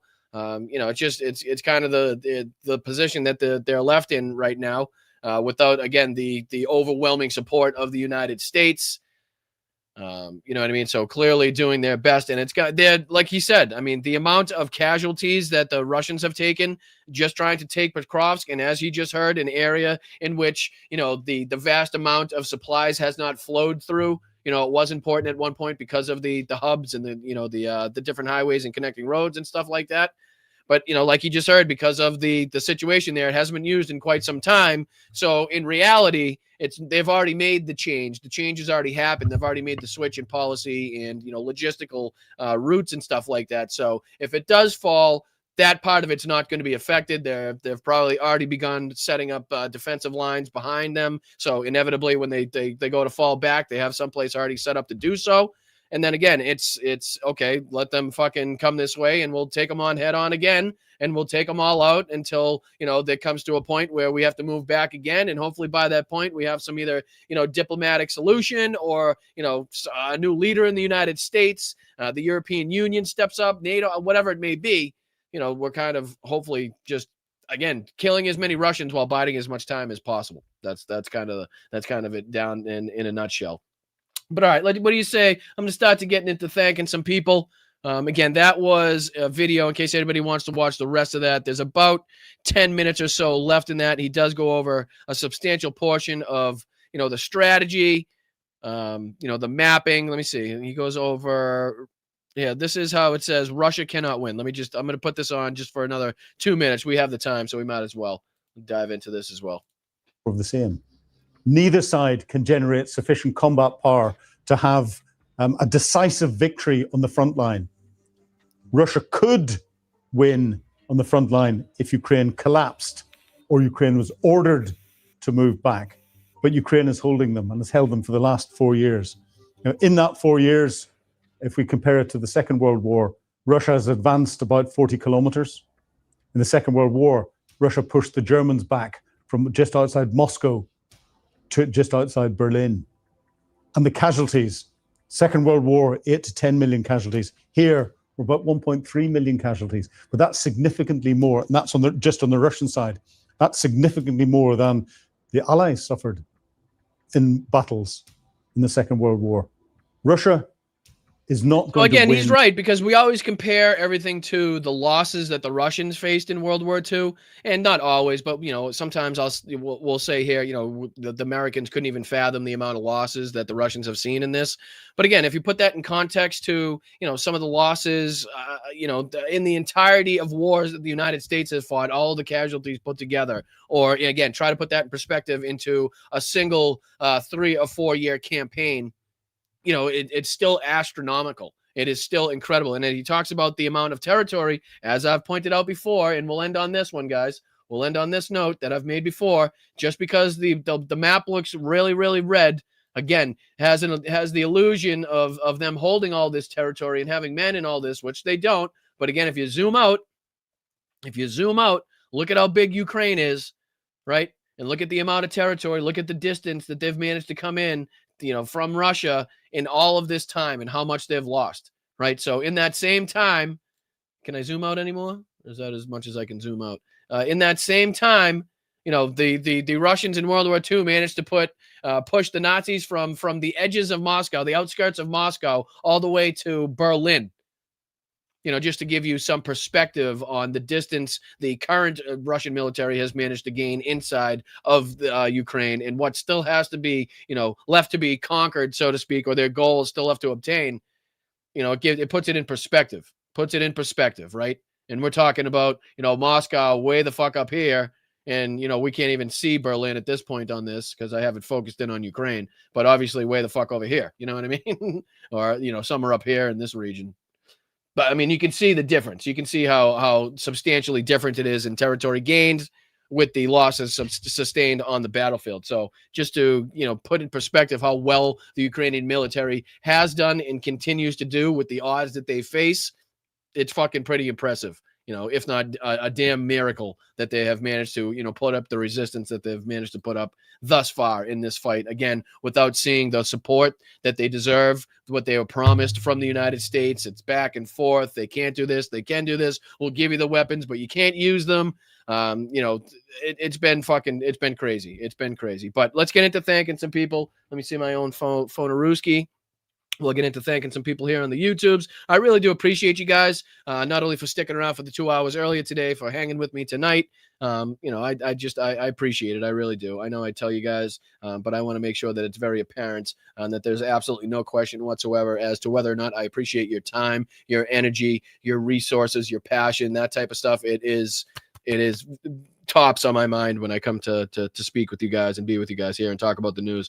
Jenny Faye, thank you so much, Jenny Faye. I appreciate you so much. She says the only good thing about being in Indiana is the endless supply of popcorn. Thank God for the great, thanks for the great work covering the weak-minded simpleton grifter shit show soap opera. Well, thank you, Jenny Faye. I appreciate you so much. I really do. I hope you're well. Thank you, and for watching from Indiana. And we very much appreciate you having you in the chat. It's always a good time having you. So we appreciate you. All right, let's get into thanking some people here on YouTube, and I'll get you guys out of here. Linda Lou, what's going on, Linda Lou? How are you? Shout out to you. Christ, you turned me into a rapper. You turn me every time I go to thank you at the end of the show. I'd sound like I'm a fucking poet, and I didn't even know it. But Linda Lou, I thank you very much. Appreciate that. The 5 gifted memberships always goes a long way in helping the chat, helping the community. So we thank you very much. Yvonne, shout out to you. Shout out to you, dear. Let's go. Boston Brian. What the fuck happened there? Boston Brian. Boston Brian. I've seen my name misspelled. I don't know if I've ever seen it quite spelled like that, though. Usually it's just Brain. It's either Brian or Brain. There's no in between. But, I appreciate you throwing a curveball at me there. Personally, I think Greg Kelly is Donald Trump's Bubba. He acts like it, though. As salacious as that sounds, as as probably inappropriate as it may be to suggest, right, or whatever the fuck. Like, that's how he acts. That's how Jesse Waters acts. That's how Greg Gutfeld acts. That's how Sean Hannity acts. When they get on there and they talk about Laura Ingraham, right? That's when his overwhelming fucking stamina and his ability to stay awake and the power and strength and Jesus, he doesn't sleep. Like that's the only fucking conclusion that is left to be drawn from the way that they speak about him, right? You're either just so enamored and in love and propagandized by his bullshit, or you have some fucking real sentimental feeling here towards this man, and it should be addressed, and we will accept you for it. But Yvonne, very good to point that out. I appreciate you so much. Oh my goodness, look at you! Shout out to you for the 20 gifted memberships. Thank you so much, Yvonne. Kush Queen in the house. Let's go. Thank you so much for that. Shout out to you. Thank you for being here. Thank you for your support. That is just amazing. I appreciate that. Make sure we're giving a shout out and thanks to Yvonne for the 20 gifted in there. Thank you to anybody that gifted those memberships. I mean, to anybody that received those gifted memberships. Make sure we're reaching out to Yvonne to say thank you. Appreciate that. Thank you, Alvin, for being here for 9 months. Trump is the Hitler of our generation. It's just it's kind of crazy too, because on one way there's just almost no denying it, especially rhetorically. Authoritarian, his authoritarian nature, his fascistic policies. But again, we're very lucky that he's not the brutal, murderous, maniacal, doesn't, I don't know. You know what I'm trying to say? We're on one hand very lucky that he's not as fucking genocidal as Hitler was. Like, he just has the posturing of Mussolini and Hitler. He just has the inability to admit his wrongs, the sociopathic nature, right? Being a psychopath as well. Like that type, all those aspects he has and are very comparative, and the rhetoric and his hate towards different groups of people, that type of stuff, absolutely. But again, we have to recognize that we are very lucky that he doesn't have, again, all of the aspects of that man. But yes, Alvin, I totally agree. Thank you, Vinny. Appreciate that, brother. Once again, thank you for that 20. Shout out to you, man. Boston, you're really breaking your ass. Thank you. Take a victory lap. I shall not take the victory lap, but I will absolutely accept and thank you for your contributions to the channel. This is going to be a fight for the long haul. We're in it for the long haul. No breaks, nothing like that. We're going to be here until we get that W, until we see the results, and then even after that, we'll be here. So I appreciate you, Vinny. Thank you so much for contributing to that. But it's you guys that watch these shows and contribute to these shows and watch independent media. Sorry, I keep turning that on. And watch independent media like this that are that actually deserve the victory lap, that are actually responsible for the information flowing out there. So it's you guys, Vinny, you guys that I thank. So I appreciate you, brother. Appreciate you, like everybody else. So Deb, how are you? Let's go. The Europeans, Canadians, Australians, New Zealanders need to unite and stand strong against the United States. And again, like we said before when we read that out, I think they've gotten the message. If they were getting it too slowly before, I think it's becoming blatantly apparent to everybody the speed at which the European Union and everybody else over there that has skin in the game needs to kind of unite and get behind the Ukrainian people and do what they can to take over from where the United States is now lacking in that support. So Deb, I appreciate you very much. Bicycle Mike, what's up, you fucking handsome bastard? What's going on, brother? What's happening? I appreciate you. Thank you so much for your contribution. Shout out to you. Good to see you. What up, Mark? What's up, brother? Good to see you. Thank you so much for the gifted membership. Bicycle Mike back in the house with another one. Let's go. Another one. I appreciate that. Yvonne, appreciate the 10 pound. She says, I can't believe the leader of the Groypers poops his pants when he gets angry. Well, I never. Somebody should send Nicholas Fuentes some diapers. You crack me the fuck up, Yvonne. You never cease to amaze me. Never cease to amaze or amuse me, and I appreciate you for it. Alien Boy, let's go. Thank you so much for the $5. I appreciate that. Thank you. Shout out to you. YouTube is on Russia's side. There's been some strange activity. I cannot confirm nor deny that. That is allegedly YouTube, allegedly. But there has been some suspicious activity gone down on several platforms as it pertains to, I don't know, speaking about different things when it's talking about Russia or something going on behind the scenes there. So, again, cannot confirm nor deny, but I very much appreciate your contribution. Thank you for being here, Alien Boy. I appreciate you, man. Lydia say, Yvonne back in the house. Let's go. Big day for Yvonne. Can you send me a safe address so that I can send y'all a Christmas card all the way from the UK? I will be sure to get you somewhere that you can send that over, Yvonne. Absolutely. If not, take a picture. No, just kidding. Absolutely. I'll be sure to. Thank you so much for your contributions. Thank you so much for being here. We appreciate you. Mark G, let's go. Mark G back in the house once again. becoming a regular member of the community, and we appreciate you, brother. Thank you so much for the gifted membership again. Thank you so much for being here. Thank you so much for your commitment to this community lately. We really do appreciate it. That goes for JD as well. Appreciate you, siempre antifascista. Right back at you, JD. Thank you for the 13 there. Shout out to you, my brother. Mark G again. Let's go. Hope for a day when Boston Brian visits and live cast from Ukraine, free of war and independent of Russia's threat. Now, how awesome would that be? Or will that be, I should say? How awesome will that be? I appreciate that. That is a hopeful thought, right? That is a good thought to have in mind, to picture, to work towards, a good goal to work towards. So, Mark, I appreciate that, my man. Thank you so much for your contributions once again. We love seeing you here. We enjoy having you here. We appreciate you, brother. Emperor fat ass dogs. Oh man, you guys crack me up. Thank you so much for the $5. Shout out to you, Ukraine, Palestine, and Israel. We need to put the American people first. I mean, to each their own opinion. But again, the American people will absolutely suffer if you don't support Ukraine. Humanity will suffer if you don't support Palestine, right? I don't necessarily disagree with the last one. I have no really problems with that last one. But the first two, pretty fucking ignorant to say. I must say, pretty ignorant.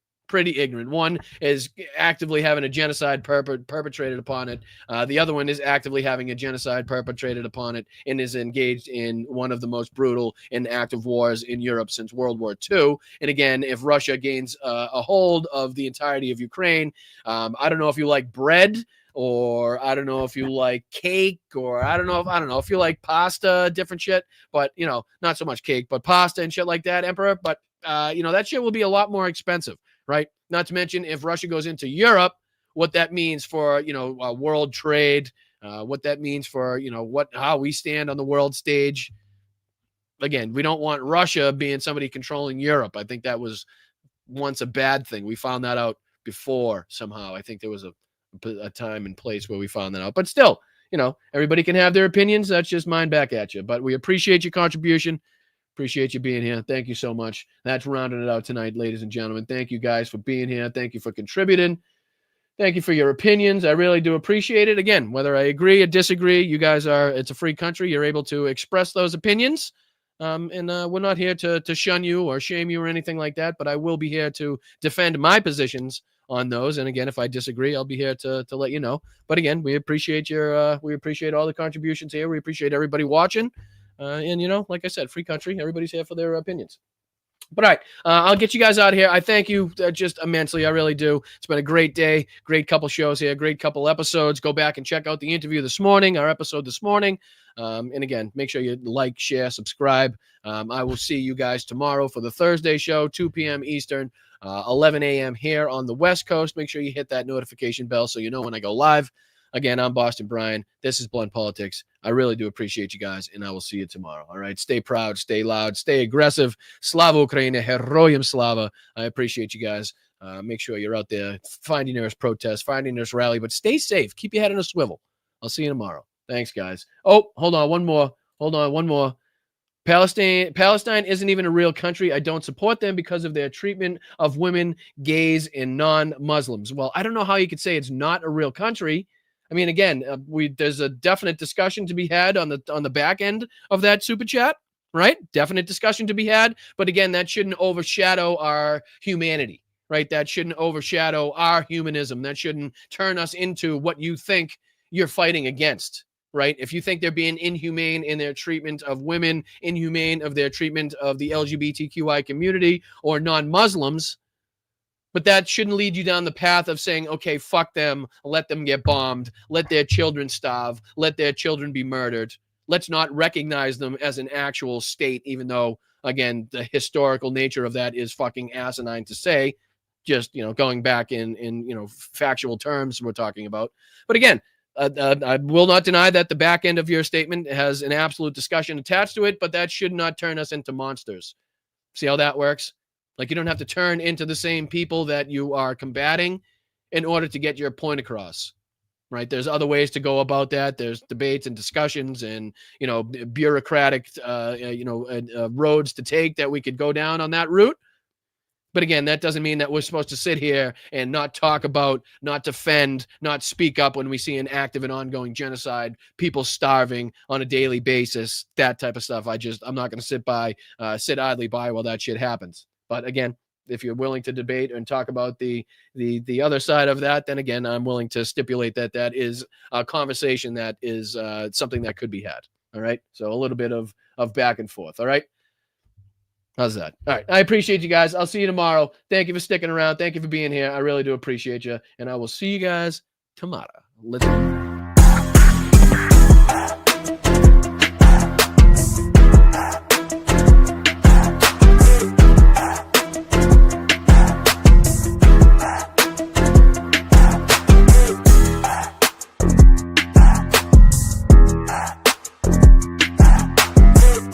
Thank you so much, guys. Great point, Lonzetta. Great point.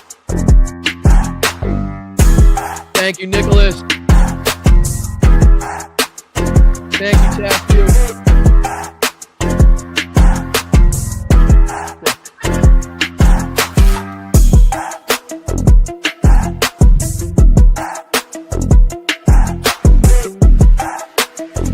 Thank you, guys. Appreciate you. Hit that like on the way out.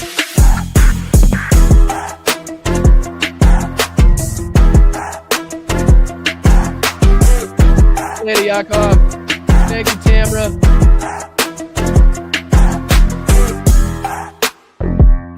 Thank you, Andrew. Thank you, Rock, Steph, Tanya, Lokera, Adam. Thank you all, you guys. Appreciate you so much.